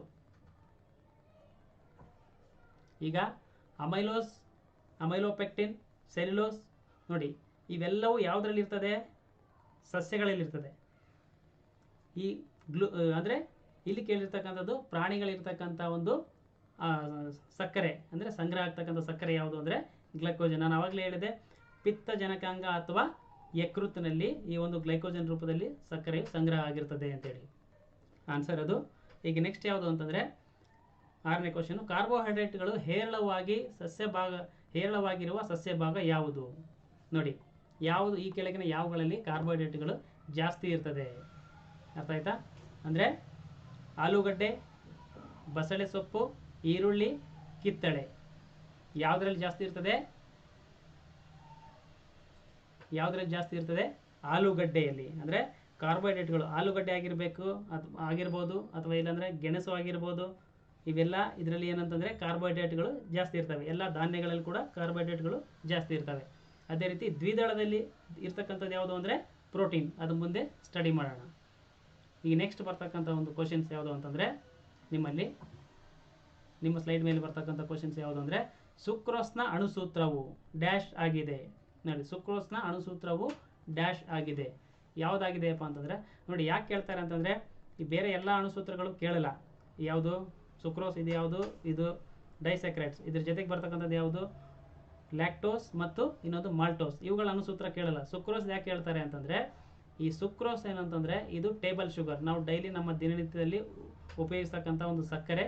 ಸೊ ಈ ಒಂದು ಸಕ್ಕರೆಯ ಒಂದು ಅಣುಸೂತ್ರವನ್ನು ಕೇಳ್ತಾ ಇರ್ತಾರೆ. ಸೊ ಒಂದು ಸಕ್ಕರೆ ಅಣುಸೂತ್ರ ಯಾವುದು ಅಂತಂದರೆ C12H22 O11 ಅಂತೇಳಿ. C12H22O11 ಅಂತಕ್ಕಂಥದ್ದು ಈ ಒಂದು ಅಣುಸೂತ್ರದ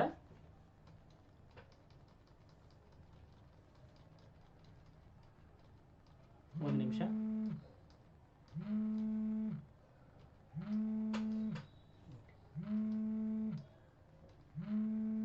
ಬ್ಯಾಕ್ ಬ್ಯಾಕ್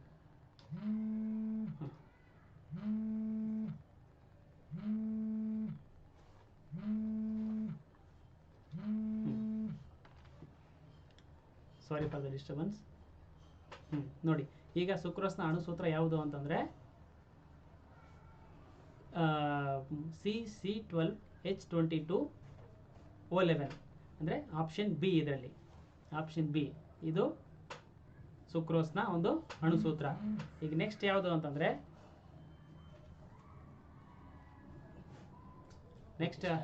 ನೆಕ್ಸ್ಟ್ ಯಾವುದು ಅಂತಂದರೆ 8ನೇ ಕ್ವಶನ್ನು, ಕೆಳಗಿನ ಹಾರ್ಮೋನುಗಳಲ್ಲಿ ಯಾವುದು ಮಾನವ ಶರೀರದಲ್ಲಿ ಅಂದರೆ ಮಾನವ ಶರೀರದ ರಕ್ತದಲ್ಲಿ ಕ್ಯಾಲ್ಸಿಯಂ ಮತ್ತು ಫಾಸ್ಫೇಟನ್ನು ನಿಯಂತ್ರಿಸುತ್ತದೆ? ನೋಡಿ, ಇದೇನಂತಂದರೆ ಇಲ್ಲಿ ಗ್ಲೂಕೋಸ್ ಒಂದು ಆಪ್ಷನ್ ಇರೋದ್ರಿಂದ ನಾನು ಈ ಒಂದು ಕ್ವಶನ್ ಹಾಕಿರ್ತೀನಿ. ಇಲ್ಲಿ ಗ್ಲೂಕೋಸ್ ಏನಂತಂದರೆ ಯಾವುದೇ ರೀತಿ ಕ್ಯಾಲ್ಸಿಯಂ ಮತ್ತು ಫಾಸ್ಫೇಟನ್ನು ನಿಯಂತ್ರಿಸುವುದಲ್ಲ, ಅದು ನಿಯಂತ್ರಿಸುವ ಒಂದು ಇದರಲ್ಲಿ ಯಾವುದು ಅಂತಂದರೆ ಪ್ಯಾರಾಥೈರಾಯ್ಡ್ ಹಾರ್ಮೋನ್. ಈ ಒಂದು ಪ್ಯಾರಾಥೈರಾಯ್ಡ್ ಹಾರ್ಮೋನು ಇದನ್ನು ನಿಯಂತ್ರಿಸುತ್ತದೆ. ಯಾವುದು? ರಕ್ತದಲ್ಲಿರ್ತಕ್ಕಂಥ ಕ್ಯಾಲ್ಸಿಯಂ ಮತ್ತು ಫಾಸ್ಫೇಟನ್ನು ನಿಯಂತ್ರಿಸುತ್ತದೆ. ಈಗ ನೆಕ್ಸ್ಟ್ ಯಾವುದಪ್ಪ ಅಂತಂದರೆ ನಿಮ್ಮ ಒಂದು ಕ್ವಶನ್ಸು, ಜೇನುತುಪ್ಪದಲ್ಲಿ ಇರ್ತಕ್ಕಂಥ ಪ್ರಮುಖ ಅಂಶ ಯಾವುದು? ನೆಕ್ಸ್ಟ್ ನಿಮ್ಮ ಸ್ಲೈಡ್ ಮೇಲೆ ಬರ್ತದೆ. ಇದು PC 2015ನಲ್ಲಿ ಕೇಳಿರ್ತಕ್ಕಂಥ ಒಂದು ಕ್ವಶನ್. ಯಾವುದು ಅಂದರೆ ಜೇನುತುಪ್ಪದಲ್ಲಿ ಒನ್ ಸೆಕೆಂಡ್.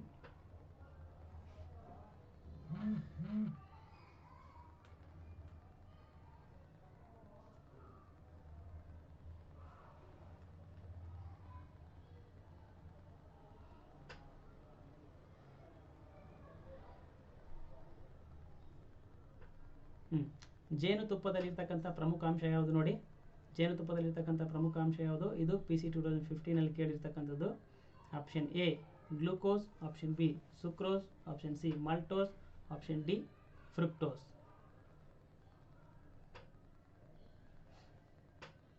ಯಾವುದಿದೆ ನೋಡಿ ಫ್ರೆಂಡ್ಸ್?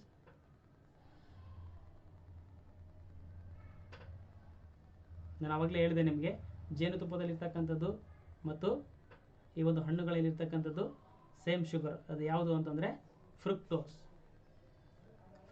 ಇದು ಜೇನುತುಪ್ಪದಲ್ಲಿ ಇರ್ತಕ್ಕಂಥ ಒಂದು ಹಣ್ಣು.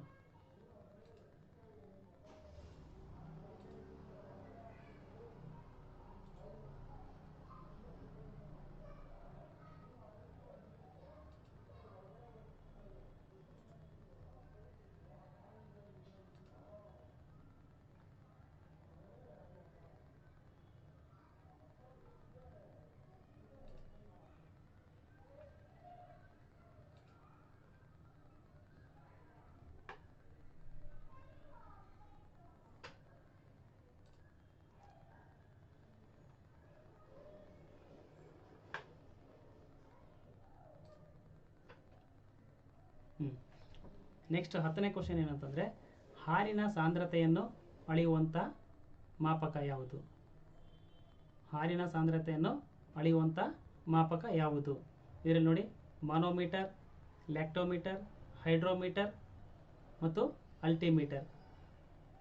ನೋಡಿ, ಇದು ಮಾನೋಮೀಟರ್ ಅಂತರೂ ಗಾಳಿಯ ವೇಗವನ್ನು ಅಳಿತಕ್ಕಂಥದ್ದು, ಅಲ್ಟಿಮೀಟರ್ ಎತ್ತರ ಪ್ರದೇಶವನ್ನು ಅಳಿತಕ್ಕಂಥದ್ದು, ಹೈಡ್ರೋಮೀಟರ್ ನೀರಿನ ಸಾಂದ್ರತೆಯನ್ನು ಅಂದರೆ ದ್ರವದ ಸಾಂದ್ರತೆಯನ್ನು ಅಳಿತಕ್ಕಂಥದ್ದು, ಲ್ಯಾಕ್ಟೋಮೀಟರ್ ಇದು ಹಾಲಿನ ಸಾಂದ್ರತೆಯನ್ನು ಅಳಿತಕ್ಕಂಥದ್ದು. ಇದು ಲ್ಯಾಕ್ಟೋಮೀಟರ್.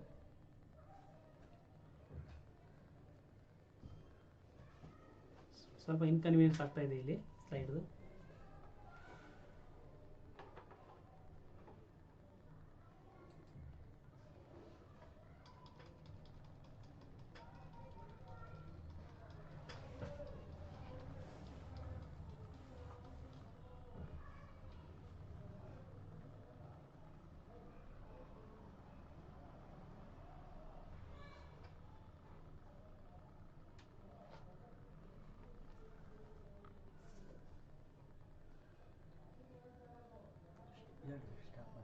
ನೋಡಿ, ಈಗ ಕಾರ್ಬೋಹೈಡ್ರೇಟ್ಗಳು ಮುಗೀತು.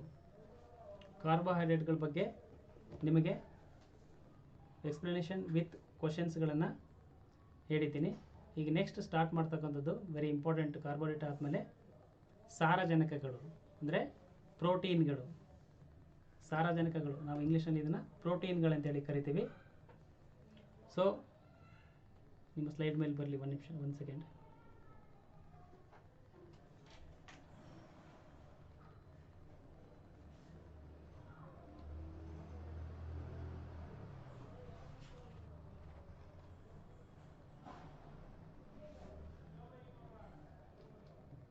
ಸಾರಜನಕಗಳು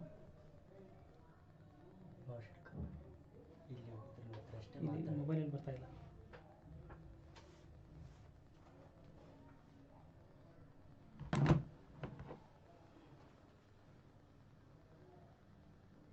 ಸಾರಜನಕಗಳು, ಸಾರಜನಕಗಳು ನೋಡಿ. ಸಾರಜನಕಗಳು ಏನಂತಂದರೆ ಈ ಪ್ರೋಟೀನ್ ಅಂತೇಳಿ ಕರಿತೀವಿ ಇಂಗ್ಲೀಷಲ್ಲಿ. ಇವು ಕಾರ್ಬನ್, ಹೈಡ್ರೋಜನ್, ಆಕ್ಸಿಜನ್ ಮತ್ತು ನೈಟ್ರೋಜನ್ಗಳಿಂದ ಆದಂಥ ಒಂದು ಸಾವಯವ ಸಂಯುಕ್ತಗಳು. ಅಂದರೆ ನೋಡಿ, ಸಾರಜನಕಗಳು ಏನಂತಂದರೆ ಇವು ಒಂದು ಚಿಕ್ಕ ಚಿಕ್ಕ ಅಮೈನೋ ಆ್ಯಸಿಡ್ಗಳನ್ನು ಇವುಗಳಿಂದ ಆದಂಥ ಒಂದು ಸಾವಯವ ವಸ್ತುಗಳು.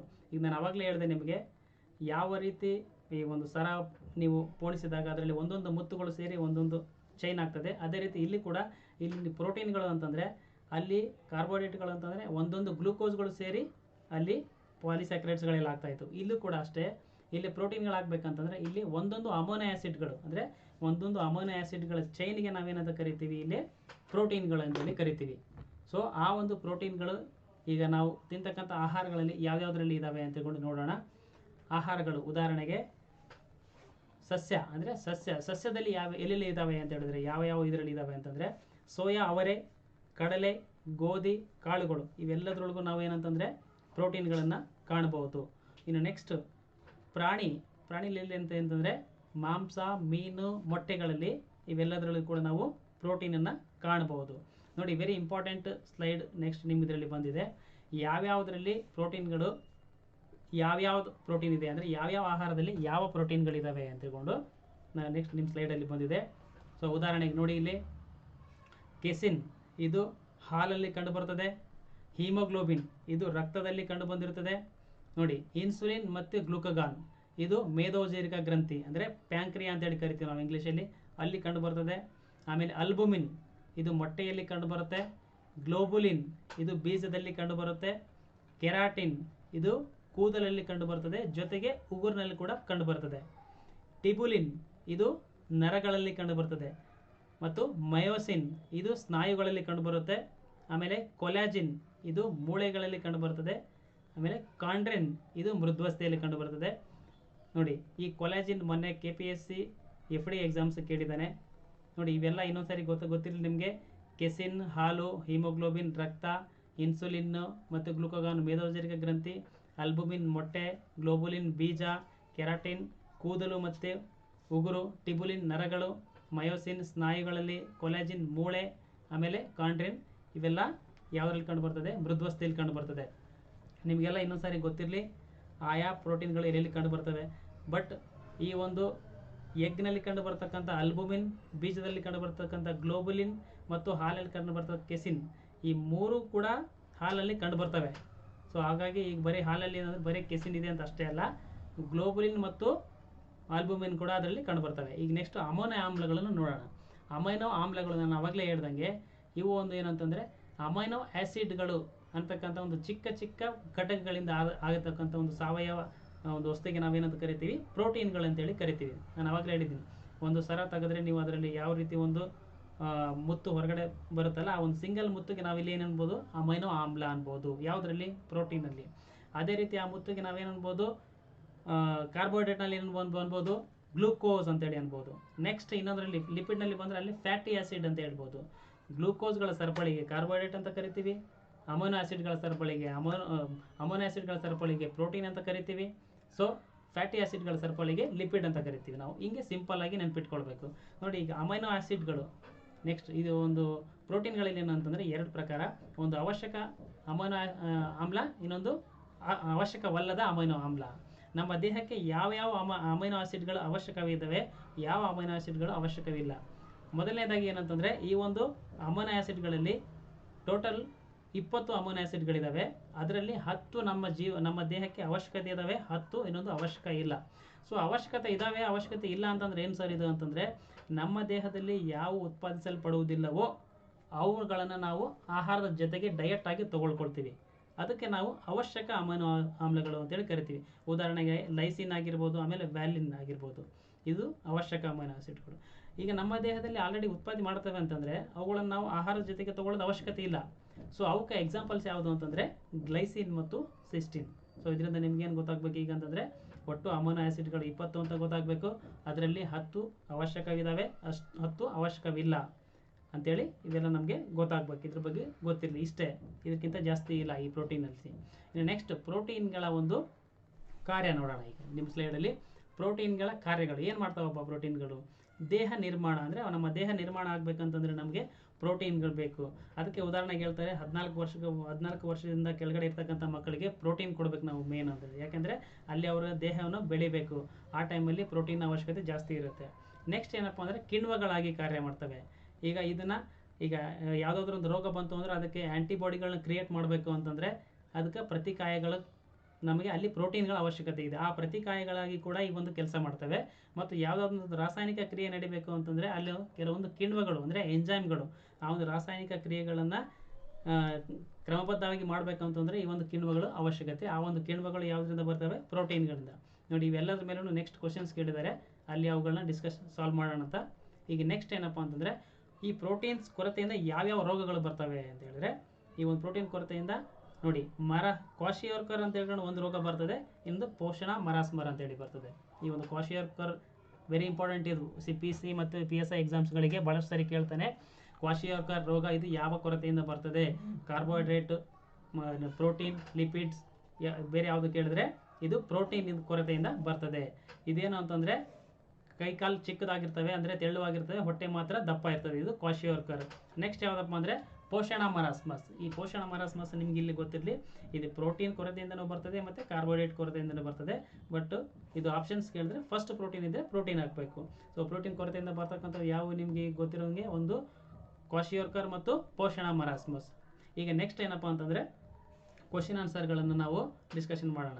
ಈಗ ನೋಡಿ, ನೆಕ್ಸ್ಟ್ ದೇಹದಲ್ಲಿ ಸಂಶ್ಲೇಷಣೆಗೊಳ್ಳದಿರುವ ಅಮೈನೋ ಆಮ್ಲಗಳು. ನಾನು ಅವಾಗಲೇ ಹೇಳಿದೆ ನಿಮಗೆ, ಅಂದರೆ ಇದು ನಮ್ಮ ದೇಹದಲ್ಲಿ ಉತ್ಪತ್ತಿ ಆಗಲ್ಲ ಅಂತಂದರೆ ನಾವು ಏನಂತ ಕರಿತೀವಿ? ಅವಶ್ಯಕ ಅಂತ ಕರಿತೀವ ಅಥವಾ ಅನವಶ್ಯಕ ಅಂತ ಕರಿತೀವ? ಆಬ್ವಿಯಸ್ಲಿ ಅವಶ್ಯಕ. ಅಂದರೆ ಇದರಲ್ಲಿ ಆನ್ಸರ್ ಯಾವುದು ಅಂತಂದರೆ ಸಬ್ ರಿಜಿಸ್ಟರ್ ಪೇಪರ್ ಕೇಳಿರ್ತಕ್ಕಂಥದ್ದು ಇದು ಅವಶ್ಯಕ ಒಂದು ಅಮೈನೋ ಆಮ್ಲ ಅಂತೇಳಿ ಕರಿತೀವಿ. ಅದೇ ರೀತಿ ನೆಕ್ಸ್ಟ್ ಪ್ರೋಟೀನ್ ಮತ್ತು ಕಾರ್ಬೋಹೈಡ್ರೇಟ್ಗಿಂತ ಕೊಬ್ಬುಗಳು ಅರಗಿಸಿಕೊಳ್ಳುವುದು ಕಷ್ಟ. ನೋಡಿ, ಈ ಪ್ರೋಟೀನ್ ಮತ್ತು ಕಾರ್ಬೋಹೈಡ್ರೇಟ್ಗಳು ನಮ್ಮ ದೇಹದಲ್ಲಿ ಅರಗಿಸ್ಕೊಳ್ಳೋಕೆ ಎಷ್ಟು ಟೈಮ್ ತಗೊಳ್ತಾವೋ ಅದಕ್ಕಿಂತ ಜಾಸ್ತಿ ಕೊಬ್ಬುಗಳು ಜಾಸ್ತಿ ತಗೊಳ್ತವೆ. ಯಾಕೆ? ಆನ್ಸರ್ ಏನಾಗಿರ್ಬೋದು ನೋಡಿ, ಅವು ತುಂಬ ದೊಡ್ಡ ಮತ್ತು ಸಂಕೀರ್ಣ ಮಾಲಿಕ್ಯೂಲ್ಗಳಾಗಿವೆ, ಅವು ಎಸ್ಟರ್ ಸಂಪರ್ಕಗಳನ್ನು ಹೊಂದಿರ್ತವೆ, ಅವು ನೀರಿನಲ್ಲಿ ಸುಲಭವಾಗಿ ಕರಗುವುದಿಲ್ಲ, ಅವು ಪ್ರಾಣಿ ಮೂಲದಿಂದ ಬಂದಂಥವು. ಏನಾಗಿರ್ಬೋದು ಆನ್ಸರ್? ಅವು ನೀರಿನಲ್ಲಿ ಸುಲಭವಾಗಿ ಕರಗುವುದಿಲ್ಲ. ಫ್ಯಾಟ್ಗಳು, ಈಗ ಯಾವುದೋ ಒಂದು ಕೊಬ್ಬುಗಳು ಇವೇನಂತಂದರೆ ನೀರಿನಲ್ಲಿ ಅಷ್ಟೊಂದು ಸುಲಭವಾಗಿ ಕರಗುವುದಿಲ್ಲ. ಈಗ ಅವು ಕರಗಿದ್ವು ಅಂತಂದ್ರೆ ನಮಗೆ ಆ ಒಂದು ದೊಡ್ಡ ಮಾಲಿಕ್ಯೂಲ್ಗಳು, ಅಂದರೆ ದೊಡ್ಡ ಅಣುಗಳಿರ್ತಕ್ಕಂಥದ್ದು ಚಿಕ್ಕ ಚಿಕ್ಕ ಅಣುಗಳಾಗಿ ಒಂದು ಕೊನೆಗೆ ಎನರ್ಜಿ ಸಿಗ್ತದೆ. ಆಗಕ್ಕೆ ಭಾಳ ಟೈಮ್ ತಗೊಳ್ತಕ್ಕಂಥದ್ದು ಯಾವುದು ಅಂತಂದರೆ ಈ ಕೊಬ್ಬುಗಳು. ಯಾಕೆ ಅಂದರೆ ಅವು ನೀರಿನಲ್ಲಿ ಬೇಗ ಕರಗುವುದಿಲ್ಲ. ರಾಸಾಯನಿಕ ಕ್ರಿಯೆ ಜರುಗಬೇಕಂತಂದರೆ ಅವು ಒಡಿಬೇಕು. ಸೊ ಒಡೆಯೋದಕ್ಕೆ ಕೊಬ್ಬುಗಳು ಜಾಸ್ತಿ ಟೈಮ್ ತಗೊಳ್ತವೆ. ಸೊ ಅದೇ ರೀತಿ ನೆಕ್ಸ್ಟ್ ಏನು ಕ್ವಶನ್ಸ್ ಇದಾವೆ ಅಂತ ಹೇಳ್ಕೊಂಡು ನೋಡೋಣ ನಾವು. ಅವೆರಡು ಕ್ವಶನ್ ಆಯಿತು. ಈಗ ನೆಕ್ಸ್ಟ್ ಇದೇ ಒಂದು ಪ್ರೋಟೀನಿಗೆ ಸಂಬಂಧಪಟ್ಟಂಥ ನೆಕ್ಸ್ಟ್ ಕ್ವಶನ್ಸ್ ನೋಡೋಣ. 3ನೇ ಕ್ವಶನ್ ಏನಂತಂದರೆ, ಹಸುವಿನ ಹಾಲು ತೆಳು ಹಳದಿ ಬಣ್ಣ ಹೊಂದಲು ಕಾರಣ.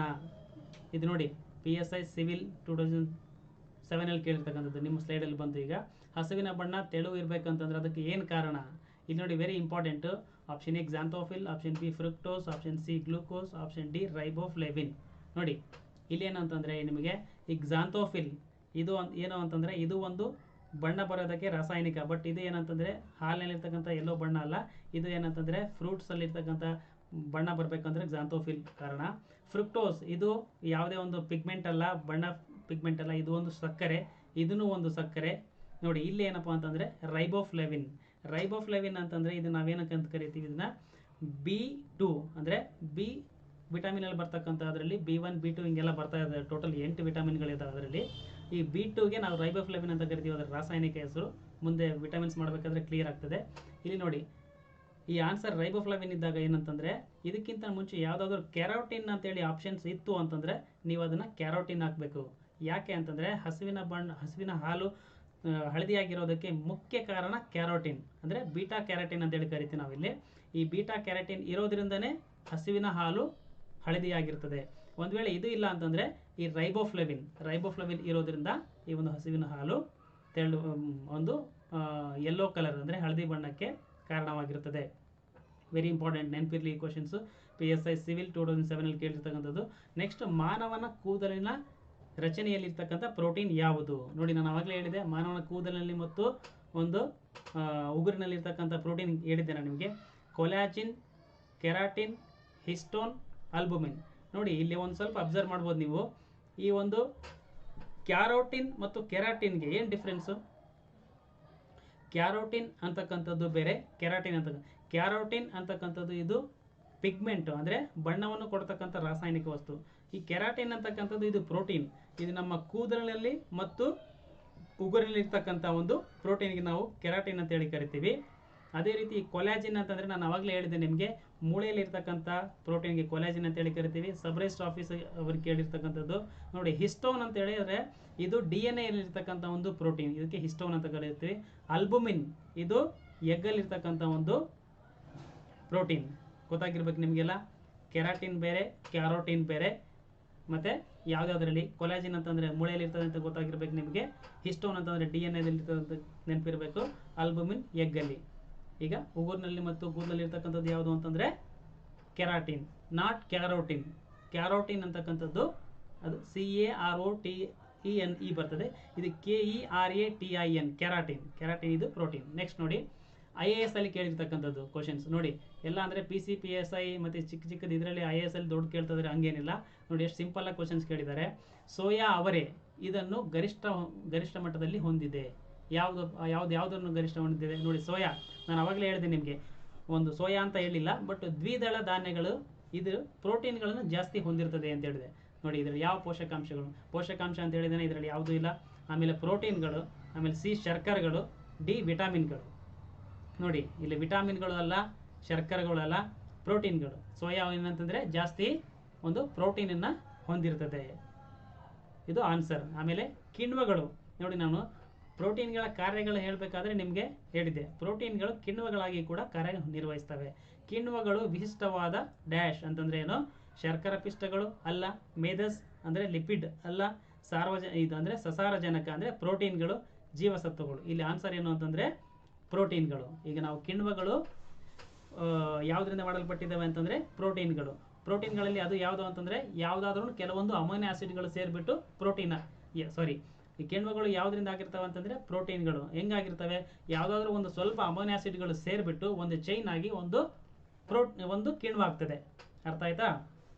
ಸೊ ಈಗ ಕಿಣ್ವಗಳು ಯಾವುದರಿಂದ ಆಗಿರ್ತವೆ ಅಂತಂದರೆ ಪ್ರೋಟೀನ್ಗಳು. ಇಂಪಾರ್ಟೆಂಟ್ ಗೊತ್ತಿರಲಿ, ಕಾನ್ಸೆಪ್ಟ್ ಕ್ಲಿಯರ್ ಇರಲಿ. ಕಾನ್ಸೆಪ್ಟ್ ಕ್ಲಿಯರ್ ಇದ್ದರೆ ನಿಮಗೆ ಯಾವುದೇ ಕ್ರಾಸ್ ಕ್ವಶನ್ ಕೇಳಿದ್ರು ನಿಮಗೆ ಆನ್ಸರ್ ಮಾಡೋಕ್ಕಾಗ್ತದೆ. ಈಗ ನಾನು ಆವಾಗಲೇ ಹೇಳಿದೆ ನಿಮಗೆ, ಈಗ ಅಮೈನೋ ಆಸಿಡ್ಗಳ ಚೈನ್ಗೆ ಏನಂತ ಕರೀತಾರೆ? ಪ್ರೋಟೀನ್ ಅಂತ ಗೊತ್ತಿರಬೇಕು. ಗ್ಲೂಕೋಸ್ಗಳ ಚೈನ್ಗೆ ಏನಂತ ಕರೀತಾರೆ? ಕಾರ್ಬೋಹೈಡ್ರೇಟ್ ಅಂತ ಗೊತ್ತಿರಬೇಕು. ಫ್ಯಾಟಿ ಆಸಿಡ್ ಅಥವಾ ಕೊಬ್ಬಿನ ಆಮ್ಲಗಳ ಚೈನಿಗೆ ಏನಂತ ಕರಿತೇವೆ? ಲಿಪಿಡ್ ಅಥವಾ ಮೇಧಸ್ ಅಂತೇಳಿ ಕರೀತಾರೆ ಅಂತ ಗೊತ್ತಿರಬೇಕು. ಈಗ ಕಾರ್ಬೋಹೈಡ್ರೇಟ್ಗಳನ್ನ ಹೊಡೆದಾಗ ಏನಾಗ್ತವೆ ಅಂತ ಹೇಳಿದ್ರೆ ಗ್ಲೂಕೋಸ್ ಆಗ್ತವೆ ಅಂತ ಗೊತ್ತಿರಬೇಕು. ಪ್ರೋಟೀನನ್ನು ಹೊಡೆದಾಗ ಏನಾಗ್ತದೆ ಅಂತ ಹೇಳಿದ್ರೆ ಅಮೈನೋ ಆಸಿಡ್ಗಳು ಬರ್ತವೆ ಅಂತ ಹೇಳ್ಬೇಕು. ಲಿಪಿಡನ್ನು ಹೊಡೆದಾಗ ಏನು ಬರ್ತದೆ ಅಂತ ಹೇಳಿದ್ರೆ ಫ್ಯಾಟಿ ಆಸಿಡ್ಗಳು ಅಥವಾ ಕೊಬ್ಬಿನ ಆಮ್ಲಗಳು ಬರ್ತವೆ ಅಂತೇಳಿ ಗೊತ್ತಿರಬೇಕು. ನೆಕ್ಸ್ಟ್ ನೋಡಿ, ದ್ವಿದಳ ಧಾನ್ಯಗಳು ಯಾವ ಪೋಷಕಾಂಶಗಳ ಉತ್ತಮ ಆಹಾರವಾಗಿದೆ? ನಾನು ಡೈರೆಕ್ಟ್ ಕ್ವಶನ್ಸ್ ಕೇಳಿದ್ದೇನೆ. ದ್ವಿದಳ ಧಾನ್ಯಗಳು ಯಾವುದರಿಂದ ಆಗಿರ್ತವೆ ಅಂತ, ಯಾವ ಒಂದು ಪೋಷಕಾಂಶಗಳಿಗೆ ಉತ್ತಮ ಆಹಾರ ಅಂತಂದರೆ ಸಸಾರಜನಕ ಅಥವಾ ಪ್ರೋಟೀನ್. ಇಲ್ಲಿ ನೋಡಿ ನೆಕ್ಸ್ಟ್ ಕ್ವಶನ್, 14 ವರ್ಷದೊಳಗಿನ ಮಕ್ಕಳ ಬೆಳವಣಿಗೆ ಈ ಕೆಳಗಿನವುಗಳಲ್ಲಿ ಅಗತ್ಯವಾಗಿರುವುದು. ನೋಡಿ, PSI ಸಿವಿಲ್ 2009 ಕೇಳಿದ್ದಾನೆ. ಇದೇನಂತಂದರೆ ಸಸಾರಜನಕ ಅಂದರೆ ಪ್ರೋಟೀನ್ಗಳು. ಈ ಒಂದು 14 ವರ್ಷಗಳ ಅವಧಿಯೊಳಗೆ ಪ್ರೋಟೀನ್ಗಳ ಅವಶ್ಯಕತೆ ಜಾಸ್ತಿ ಇರ್ತದೆ. ಅದಕ್ಕೋಸ್ಕರ ನಾವೇನು ಅಂತಂದರೆ ಮಕ್ಕಳಿಗೆ ಪ್ರೋಟೀನನ್ನು ಕೊಡಬೇಕು. ಅಂದರೆ ಬೇರೆದಕ್ಕೆ ಹೋಲಿಸಿದರೆ ಪ್ರೋಟೀನ್ ಈಸ್ ವೆರಿ ಇಂಪಾರ್ಟೆಂಟ್. ಎಲ್ಲಿ 14 ವರ್ಷದ ಕೆಳಗಡೆ ಇತ್ತು ಅಂತಂದರೆ.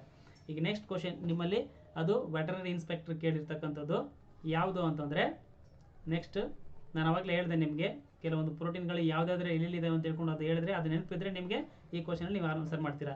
ಗೋವುಗಳ ಹಾಲಿನಲ್ಲಿ ಕಂಡುಬರುವ ಮುಖ್ಯವಾದ ಪ್ರೋಟೀನ್ಗಳು ಯಾವುದು ಅಂದರೆ ಗೋವುಗಳ ಹಾಲಿನಲ್ಲಿ ಕಂಡು ಬರ್ತಕ್ಕಂಥ ಮುಖ್ಯವಾದ ಪ್ರೋಟೀನ್ ನೋಡಿ ನೆನಪಿರಲಿ. ನಾವು ಫಸ್ಟ್ಗೆ ಏನಂತ ಅಂದ್ಬಿಡ್ತೀವಿ, ಗೋವುಗಳ ಹಾಲಿನಲ್ಲಿ ಅಂದ ತಕ್ಷಣ ನಾವೇನಂತೀವಿ, ಕೆಸಿನ್. ನೋಡಿ ಕಾಮನ್ ಆಗಿ ಹಾಲಿನಲ್ಲಿ ಯಾವ್ದು ಪ್ರೋಟೀನ್ ಇದೆ ಅಂತಂದರೆ ಕೆಸಿನ್. ಆದರೆ ಇನ್ನೂ ಬೇರೆ ಪ್ರೋಟೀನ್ಗಳು ಕೂಡ ಇರ್ತವೆ. ಅವು ಯಾವುವು ಅಂತಂದರೆ ಕೆಸಿನ್, ಆಲ್ಬುಮಿನ್, ಗ್ಲೋಬುಲಿನ್. ನೋಡಿ ಇವೆಲ್ಲ ಪ್ರೋಟೀನ್ಗಳು ಕೂಡ ಹಾಲಲ್ಲಿ ಇರ್ತವೆ, ಅದು ನಿಮಗೆ ಗೊತ್ತಿರಲಿ. ಈಗ ಇದು IAS ಕ್ವಶನ್ಸ್ ನೋಡಿ. ಹಸಿರು ಚಹಾದಲ್ಲಿನ ಈ ಘಟಕವು ಆಯಾಸವನ್ನು ಶಮನಗೊಳಿಸುತ್ತದೆ. ನೋಡಿ ನಾವು ಟೀ ಅಂದ ತಕ್ಷಣ ನಮ್ಗೆ ಏನಂತ ಹೇಳಿದ್ವಿ, ಟೀ ಅಥವಾ ಕಾಫಿ ಅಂದ ತಕ್ಷಣ ಕೆಫಿನ್ ಅಂತೇಳಿ ನಾವು ಇದು ಮಾಡ್ಬಿಡ್ತೀವಿ, ಆಯ್ತಾ. ಇಲ್ಲಿ ಏನಂತಂದ್ರೆ ಕೆಫಿನ್ ಕೂಡ ಕ್ವಶನ್ ಇದು ಆನ್ಸರ್ ಇದೆ. ಬಟ್ ಇಲ್ಲಿ ಏನಂತಂದ್ರೆ ಆನ್ಸರ್ ಕ್ಯಾಟಿಕ್ ವೇನ್ ಅಂತಕ್ಕಂಥ ಒಂದು ರಾಸಾಯನಿಕ ಅಂಶವು ಈ ಗ್ರೀನ್ ಟೀ ಅಂತೇಳಿ ಕರಿತೀವಲ್ಲ, ಈ ಹಸಿರು ಚಹಾ, ಅದರಲ್ಲಿ ಇರ್ತಕ್ಕಂಥ ಒಂದು ರಾಸಾಯನಿಕ ಅಂಶವು ನಮ್ಮ ದೇಹದ ಆಯಾಸವನ್ನು ಕಡಿಮೆ ಮಾಡ್ತದೆ. ಇಲ್ಲಿ ನೋಡಿ ವೆರಿ ಇಂಪಾರ್ಟೆಂಟ್ ಕ್ವಶನ್. ಇದನ್ನ ನೀವು ನೋಡಿ ಈ ಕರೆಕ್ಟಾಗಿ ನೀವು ಪ್ರೋಟೀನ್ ಎಲ್ಲ ಪಾಠ ಕೇಳಿದ್ರೆ ಅಂತಂದ್ರೆ ಈ ಒಂದು ಆನ್ಸರ್ ಮಾಡ್ತೀರಾ. ನೋಡಿ ಇಲ್ಲಿ IAS ಕ್ವಶನ್ ಇದು ಯಾವ ರೀತಿ ಕೇಳಿದ್ರೆ ಒಂದು ಸ್ವಲ್ಪ ಲಾಂಗ್ ಕ್ವಶನ್ ಇದು, ಸ್ವಲ್ಪ ಅರೇಂಜ್ ಮಾಡತಕ್ಕಂಥದ್ದು. ನೋಡಿ ಅನ್ನಾಂಗ, ಕಿಣ್ವ, ಚೋದಕ, ಸಸಾರಜನಕ ಅಂದ್ರೆ ಪ್ರೋಟೀನ್. ನೋಡಿ ಇಲ್ಲಿ ಹೆಂಗೆ ಅಂತಂದ್ರೆ ನೀವು ಜೀವಸತ್ವ, ನಾನು ಅವಾಗಲೇ ಹೇಳಿದೆ ನಿಮಗೆ, ಇಲ್ಲಿ ಕೆರಾಟಿನ್ ಮತ್ತು ಕ್ಯಾರೋಟಿನ್ ಎರಡು ಬಂದಿದೆ ನೋಡಿ IAS ಅಲ್ಲಿ ಕೇಳಿರ್ತಕ್ಕಂಥದ್ದು. ಈಗ ಪೆಪ್ಸಿನ್ ಅಂತಕ್ಕಂಥದ್ದು ಏನು ನಿಮಗೆ ಗೊತ್ತಿರಬೇಕು, ಕಿಣ್ವ. ಹೌದು ಕಿಣ್ವ. ಈ ಕಿಣ್ವ ಯಾವ್ದ್ರಿಂದ ಆಗಿದೆ ಅಂತ ಗೊತ್ತಿರಬೇಕು ನಿಮಗೆ, ಪ್ರೋಟೀನಿಂದ ಆಗಿರ್ತದೆ ಅಂತ ಗೊತ್ತಿರಬೇಕು. ಆದರೆ ಇಲ್ಲಿ ಪೆಪ್ಸಿನ್, ಓಕೆ, ಇದು ಕಿಣ್ವ. ಈಗ ನೆಕ್ಸ್ಟ್ ಸಸಾರಜನಕ ಅಂದರೆ ಪ್ರೋಟೀನ್. ಇದರಲ್ಲಿ ಯಾವುದಪ್ಪ ಪ್ರೋಟೀನ್, ಕೆರಾಟಿನ್. ಹೌದು, ಯಾಕೆಂದರೆ ಇದು ಕೂದಲಲ್ಲೂ ಇರ್ತದೆ ಮತ್ತು ಉಗುರಿನಲ್ಲೂ ಇರ್ತದೆ ಈ ಕೆರಾಟಿನ್ ಪ್ರೋಟೀನ್, ಆಯಿತಾ. ನೆಕ್ಸ್ಟ್ ಆಮೇಲೆ ಇದರಲ್ಲಿ ಹಾರ್ಮೋನ್ ಯಾವುದು, ಪ್ರೊಜೆಸ್ಟಿರಾನ್. ನೋಡಿ ಹೆಣ್ಮಕ್ಳಲ್ಲಿ ಪ್ರೊಜೆಸ್ಟಿರಾನ್ ಅಂತಕ್ಕಂಥ ಹಾರ್ಮೋನ್ ಕಂಡು ಬರ್ತದೆ. ಅದೇ ಗಂಡು ಮಕ್ಕಳಲ್ಲಿ ಏನಪ್ಪ ಅಂದರೆ ಈಸ್ಟ್ರೋಜನ್ ಅಂತಕ್ಕಂಥ ಒಂದು ಹಾರ್ಮೋನ್ ಕಂಡು ಬರ್ತದೆ, ಇದು ಹಾರ್ಮೋನ್. ಅದೇ ರೀತಿ ನೋಡಿ ಇಲ್ಲಿ ಕ್ಯಾರೋಟಿನ್, ನಾನು ಅವಾಗಲೇ ಹೇಳಿದೆ ನಿಮಗೆ, ಬೀಟಾ ಕ್ಯಾರೋಟಿನ್ ಅಂತಂದರೆ ಇದು ಕೆರಾಟಿನ್ ಅಲ್ಲ, ಕ್ಯಾರೋಟಿನ್. ಇದು ಏನಪ್ಪ ಅಂದರೆ ಪ್ರಿಕರ್ಸರ್ ಆಫ್ ವಿಟಮಿನ್ ಎ, ಅಂದರೆ ಕ್ಯಾರೋಟಿನ್ನಿಂದ ವಿಟಮಿನ್ ಎ ಉತ್ಪತ್ತಿ ಆಗ್ತದೆ. ಸೊ ಅದಕ್ಕೋಸ್ಕರ ಇಲ್ಲಿ ನೋಡಿ ವಿಟಮಿನ್ ಎ ಕೊಟ್ಟಿದ್ದಾನೆ, ಇಲ್ಲಿ ಎ ಮಿಸ್ ಆಗಿದೆ, ಸಾರಿ.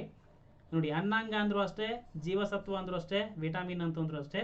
ನೋಡಿ ಇಲ್ಲಿ ಅನ್ನಾಂಗ ಜೀವಸತ್ವ ಎರಡು ಕೊಟ್ಟಿದ್ದಾನೆ. ಇದು ಇಲ್ಲಿ ಎ ಬರ್ಬೇಕು, ವಿಟಮಿನ್ ಎ ಅಂದರೆ ಇದು ಕ್ಯಾರೋಟಿನ್. ಇದು ಹೊಂದಿಸಿದ್ರೆ ನಿಮಗೆ ಆನ್ಸರ್ ಸಿಗುತ್ತೆ. ಇಲ್ಲಿ ನೆಕ್ಸ್ಟ್ ಸೊ ಅದಕ್ಕೆ ಏನಂತಂದರೆ ಈಗ ನಿಮಗೆ ಕೆರಾಟಿನ್ ಮತ್ತು ಕ್ಯಾರೋಟಿನ್ ಡಿಫ್ರೆನ್ಸ್ ಇರೋದ್ರಿಂದ ಅಲ್ಲೇ ಆನ್ಸರ್ ಮಾಡೋಕ್ಕಾಯಿತು. ಅದೇ ರೀತಿ ನೆಕ್ಸ್ಟ್ ಕ್ವಶನ್ ಯಾವುದಪ್ಪ ಅಂತಂದರೆ PSI finger print sub inspector 2018 ಕೇಳಿರ್ತಕ್ಕಂಥದ್ದು ಒಂದು ಕ್ವಶನ್ ಬರ್ತದೆ ನೆಕ್ಸ್ಟ್ ನಿಮ್ಮ ಒಂದು ಸ್ಲೈಡ್ನಲ್ಲಿ. ಅದು ಏನಂತಂದರೆ ಅದೇ ರೀತಿ ಇದನ್ನು ಹೊಂದಿಸಿ ಬರೆಯಲಿ ಒಂದು ಆಧಾರದ ಮೇಲೆ ಕೇಳಿದ್ದಾನೆ. ನೋಡಿ ಬಂತು ಇಲ್ಲಿ ಅಡ್ರಿನಲ್, ಈಸ್ಟ್ರೋಜನ್, ಇನ್ಸುಲಿನ್, ಫೆರಮೋನ್ಸ್. ಈ ಕಡೆ ನೋಡಿ ಅಡ್ರಿನಲ್ ಅಂತಕ್ಕಂಥದ್ದು ಏನು ನಿಮಗೆ ಅಂತ ಹೇಳಿದ್ರೆ ಇದು ಒಂದು ಅಡ್ರಿನಲ್ ಅಂತಕ್ಕಂಥ ಒಂದು ಗ್ರಂಥಿ, ಇದು ಅಡ್ರಿನಲಿನ್ ಅಂತಕ್ಕಂಥ ಒಂದು ಹಾರ್ಮೋನನ್ನು ಸೀಕ್ರೆಟ್ ಮಾಡ್ತದೆ. ನೋಡಿ ಇಲ್ಲ ಅಡ್ರಿನಲಿನ್ ಹಾರ್ಮೋನ್ ಇದೆ ಇಲ್ಲಿ ಎಲ್ಲಿದೆ ನೋಡಿ, ಆ ಹಾರ್ಮೋನಿನ ಇಲ್ಲಿ ಕಾರ್ಯ ಕೊಟ್ಟಿದ್ದಾನೆ. ಅಂದರೆ ಕ್ರೋಧ, ಹೆದರಿಕೆ, ಅಪಾಯ. ಅಂದರೆ ಈ ಹಾರ್ಮೋನ್ ಆಗೋದ್ರಿಂದ ನಮಗೆ ಒಂದೇ ಸಾರಿ ಭಯ ಆಗ್ತದೆ, ಅಥವಾ ಇಲ್ಲಾಂದ್ರೆ ಆ ಭಯನ ತಡ್ಕೊಳ್ತಕ್ಕಂಥ ಶಕ್ತಿ ಬರ್ತದೆ, ಅಥವಾ ಅಪಾಯ ಈ ರೀತಿ ಆಗ್ತದೆ. ಇದು ಅಡ್ರಿನಲಿನ್, ಈ ಒಂದು ಇದು ಕರೆಕ್ಟ್ ಇದೆ ಮ್ಯಾಚ್. ಆಮೇಲೆ ಈಸ್ಟ್ರೋಜನ್, ನಾನು ಅವಾಗಲೇ ಹೇಳಿದೆ ನಿಮಗೆ, ಈಸ್ಟ್ರೋಜನ್ ಇಲ್ಲಿ ನೋಡಿ ಇದು ಹೆಣ್ಣು, ಅಂದರೆ ಇಲ್ಲಿ ಹೆಣ್ಣುಗಳಲ್ಲಿ ಕಂಡು ಬರ್ತಕ್ಕಂಥ ಒಂದು ಹಾರ್ಮೋನ್. ಅಲ್ಲಿ ಪ್ರೊಜೆಸ್ಟಿರಾನ್ ಮತ್ತು ಈಸ್ಟ್ರೋಜನ್ ಎರಡು ಬರ್ತದೆ, ಇದು ಹೆಣ್ಣಿನಲ್ಲಿ ಕಂಡು ಬರ್ತಕ್ಕಂಥ ಒಂದು ಹಾರ್ಮೋನ್. ಇನ್ನು ಇನ್ಸುಲಿನ್ ಅಂತಂದರೆ ಇಲ್ಲೂ ಗ್ಲೂಕೋಸ್, ಅಂದರೆ ಇದು ಗ್ಲೂಕೋಸ್ ಸಂಬಂಧಪಟ್ಟಿರ್ತಕ್ಕಂಥದ್ದು. ಫೆರಮೋನ್ಸ್ ಅಂತಂದರೆ ಇಲ್ಲಿ ವಾಸನೆ ಸಂವೇದನೆಯಿಂದ ಸಂಗಾತಿಗಳನ್ನು ಆಕರ್ಷಿಸುವುದು, ಇದು ಫೆರಮೋನ್ಸ್. ಇರುವೆಗಳಾಗಿರ್ಬೋದು ಅಥವಾ ಬೇರೆ ಬೇರೆ ಒಂದು ಜೀವಿಗಳು ಈ ಒಂದು ಫೆರಮೋನ್ಸನ್ನು ಸೀಕ್ರೆಟ್ ಮಾಡಿಬಿಟ್ಟು ಆ ಒಂದು ಅವುಗಳ ಸಂಗಾತಿಗಳನ್ನು ಇರ್ತಕ್ಕಂಥ ಒಂದು ಪ್ಲೇಸ್ನ ಐಡೆಂಟಿಫೈ ಮಾಡಿ ಹೋಗ್ತವೆ, ಈ ಒಂದು ಫೆರಮೋನ್ಸ್ ಅಂತಕ್ಕಂಥ ಒಂದು ರಾಸಾಯನಿಕ ವಸ್ತುವಿನಿಂದ. ಇಲ್ಲಿ ಇನ್ಸುಲಿನ್ಗೆ ಗ್ಲೂಕೋಸ್ಗೆ ಯಾಕೆ ಸೇರಿಸಿದ್ದೀವಿ ಅಂತಂದರೆ ನಾನು ಆವಾಗಲೇ ಹೇಳಿದೆ ನಿಮಗೆ, ಇನ್ಸುಲಿನ್ ಮತ್ತು ಗ್ಲೂಕೋಗಾನ್ ಇವೆರಡು ವೆರಿ ಇಂಪಾರ್ಟೆಂಟ್ ಹಾರ್ಮೋನ್ಗಳು.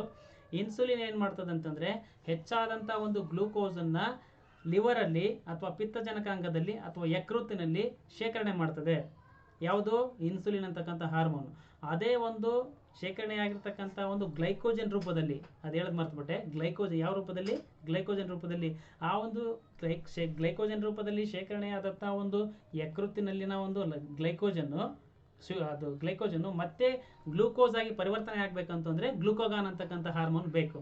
ಅದಕ್ಕೆ ಇನ್ಸುಲಿನ್ ಮತ್ತು ಗ್ಲೂಕೋಗಾನ್ ಎರಡು ವೆರಿ ಇಂಪಾರ್ಟೆಂಟ್ ಇವೆಲ್ಲ, ಇನ್ಸುಲಿನ್ ಮತ್ತು ಗ್ಲೂಕೋಗಾನ್.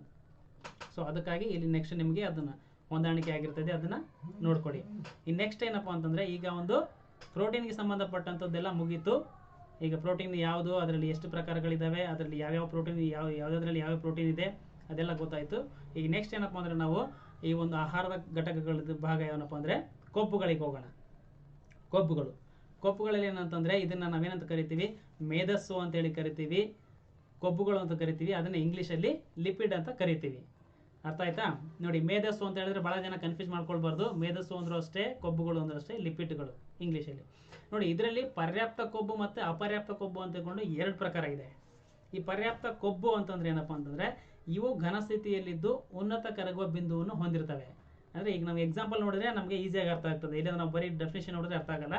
ನೋಡಿ, ಪ್ರಾಣಿ ಕೊಬ್ಬು, ವನಸ್ಪತಿ, ತುಪ್ಪ, ಬೆಣ್ಣೆ. ನೋಡಿ, ಇವು ಯಾವಾಗಲೂ ಏನಪ್ಪ ಅಂತಂದರೆ ಕೊಠಡಿ ತಾಪದಲ್ಲಿ ಯಾವ ಸ್ಥಿತಿಯಲ್ಲಿ ಇರ್ತವೆ, ಘನ ಸ್ಥಿತಿಯಲ್ಲಿ ಇರ್ತವೆ. ನೋಡಿರ್ತೀರ ನೀವೆಲ್ಲ, ವನಸ್ಪತಿ ಆಯಿತು, ತುಪ್ಪ ಆಯಿತು, ಬೆಣ್ಣೆ ಆಯಿತು, ಕೊಬ್ಬಾಯಿತು, ಇವೆಲ್ಲ ಏನಂತಂದರೆ ಘನ ಸ್ಥಿತಿಯಲ್ಲಿ ಇರ್ತವೆ. ಸೊ ಅದೇ ರೀತಿಯಾಗಿ ಈ ಅಪರ್ಯಾಪ್ತ ಕೊಬ್ಬುಗಳು ಅಂದರೆ ಇವು ಕೊಠಡಿ ತಾಪದಲ್ಲಿ ಯಾವ ಸ್ಟೇಟಸಲ್ಲಿ ಇರ್ತವೆ, ದ್ರವ ಸ್ಥಿತಿಯಲ್ಲಿ ಇರ್ತವೆ. ಇವು ಕಡಿಮೆ ಕರಗೋ ಬಿಂದುವನ್ನು ಹೊಂದಿರ್ತವೆ. ಅರ್ಥ ಆಯ್ತಾ? ಸೊ ಅವಕ್ಕೆ ಉದಾಹರಣೆಗಳೇನಪ್ಪ ಅಂತಂದರೆ ತೆಂಗಿನಕಾಯಿ ಎಣ್ಣೆ, ಸೂರ್ಯಕಾಂತಿ ಎಣ್ಣೆ ಮತ್ತು ಶೇಂಗಾ ಎಣ್ಣೆ. ಇವೆಲ್ಲ ಅಂದರೆ ಅಪರ್ಯಾಪ್ತ ಮತ್ತು ಪರ್ಯಾಪ್ತ ಕೊಬ್ಬುಗಳನ್ನು. ಈಗ ನಾವೇನಪ್ಪ ಅಂತಂದರೆ ಗೊತ್ತಿರಬೇಕು ನಿಮಗೆ, ಒಂದು ಯಾವುದು ದ್ರವ ರೂಪದಲ್ಲಿ ಇರ್ತದೆ ಅದು ಕೊಠಡಿ ತಾಪದಲ್ಲಿ ಏನಂತಂದರೆ ದ್ರವ ರೂಪದಲ್ಲಿ ಇರ್ತಕ್ಕಂಥದ್ದನ್ನು, ಮತ್ತೆ ಕೊಠಡಿ ತಾಪದಲ್ಲಿ ಘನರೂಪದಲ್ಲಿ ಇರ್ತಕ್ಕಂಥದ್ದನ್ನು ಪರ್ಯಾಪ್ತ ಯಾವುದು ಅಪರ್ಯಾಪ್ತ ಯಾವುದು ಅಂತ ತಿಳ್ಕೊಂಡು ಗೊತ್ತಾಗ್ಬೇಕು ನಿಮ್ಗೆ. ಇಲ್ಲಿ ನೆಕ್ಸ್ಟ್ ಏನಪ್ಪ ಅಂದರೆ ನಿಮ್ಮ ಸ್ಲೈಡಲ್ಲಿ ಈ ಲಿಪಿಡ್ಗಳ ಪ್ರಾಮುಖ್ಯತೆ ಯಾವುದಕ್ಕೆ ಬೇಕಪ್ಪ ನಮಗೆ, ಲಿಪಿಡ್ಗಳು ಏನಕ್ಕೆ ಬೇಕು ಅಂದರೆ ದೇಹಕ್ಕೆ ಸಮೃದ್ಧ ಶಕ್ತಿಯ ಆಕಾರಗಳಾಗಿವೆ. ನೋಡಿ, ಈಗ ಕಾರ್ಬೋಹೈಡ್ರೇಟು, ಪ್ರೋಟೀನ್, ಲಿಪಿಡ್ ಇವು ಮೂರಲ್ಲಿ ಇವೆಲ್ಲ ಹೋಲಿಸಿದ್ರೆ ನಮಗೆ ಜಾಸ್ತಿ ಶಕ್ತಿ ಕೊಡ್ತಕ್ಕಂಥದ್ದು ಯಾವುದಪ್ಪ ಅಂತ ಹೇಳಿದ್ರೆ ಲಿಪಿಡ್. ನಾನು ಅವಾಗಲೇ ಹೇಳಿದೆ ನಿಮಗೆ, ಫಸ್ಟ್ ಶಕ್ತಿ ಉತ್ಪಾದಕ ಆಹಾರದ ಘಟಕಗಳಲ್ಲಿ ಕಾರ್ಬೋಹೈಡ್ರೇಟ್ ಮತ್ತು ಲಿಪಿಡ್ ಎರಡಕ್ಕೂ ಮೆನ್ಷನ್ ಮಾಡಿದೆ. ಅದರಲ್ಲಿ ಹೆಚ್ಚು ಶಕ್ತಿ ಕೊಡ್ತಕ್ಕಂಥದ್ದು ಯಾವುದಪ್ಪ ಅಂದರೆ ಲಿಪಿಡ್ಗಳು. ಲಿಪಿಡ್ ನಮಗೆ ಜಾಸ್ತಿ ಶಕ್ತಿ ಕೊಡ್ತದೆ. ಮತ್ತು ಜೀವಸತ್ವಗಳು ADEK ಇವುಗಳನ್ನು ಹೀರಿಕೊಳ್ಳೋದು. ಅಂದರೆ ಈ ಒಂದು ಅಂದರೆ ಎಣ್ಣೆ ಅಂದರೆ ಈ ಒಂದು ತೈಲದೆಲೆ ಈ ಒಂದು ಜೀವಸತ್ವಗಳು ಕರಗ್ತವೆ. ಮಿಕ್ಕದ್ದು BC ಇವೆಲ್ಲ ಏನಪ್ಪ ಅಂದರೆ ನೀರಿನಲ್ಲಿ ಕರಗ್ತವೆ. ಅದಕ್ಕೆ ಈ ಒಂದು ಜೀವಸತ್ವಗಳು ಹೀರಿಕೊಳ್ಳಲು ಲಿಪಿಡ್ಗಳದ್ದು ಅವಶ್ಯಕತೆ. ನೋಡಿ, ಇಲ್ಲಿ ಇಂಪಾರ್ಟೆಂಟ್ ಒಂದು ಕಾನ್ಸೆಪ್ಟ್ ಬರುತ್ತೆ, ಜಲಜನೀಕರಣ ಅಥವಾ ಹೈಡ್ರೋಜಿನೇಷನ್ ಅಂತೇಳಿ ಕರಿತೀವಿ ನಾವು.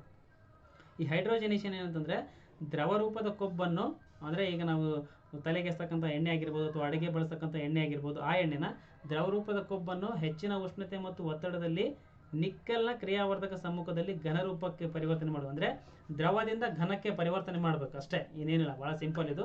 ಹೈಡ್ರೋಜಿನೇಷನ್ ಅಂತಂದ್ರೇನು, ದ್ರವದಿಂದ ಘನಕ್ಕೆ ಪರಿವರ್ತನೆ ಮಾಡಿದ್ರೆ ಅದಕ್ಕೆ ನಾವು ಹೈಡ್ರೋಜಿನೇಷನ್ ಅಂತ ಕರಿತೀವಿ. ಅಲ್ಲೇ ಹೈಡ್ರೋಜನ್ ಅನಿಲವನ್ನು ಬಳಸ್ಕೊಂಡು ಅದನ್ನು ಹೈಡ್ರೋಜನ್ ಅನಿಲವನ್ನು ಹಾಕ್ತೀವಿ.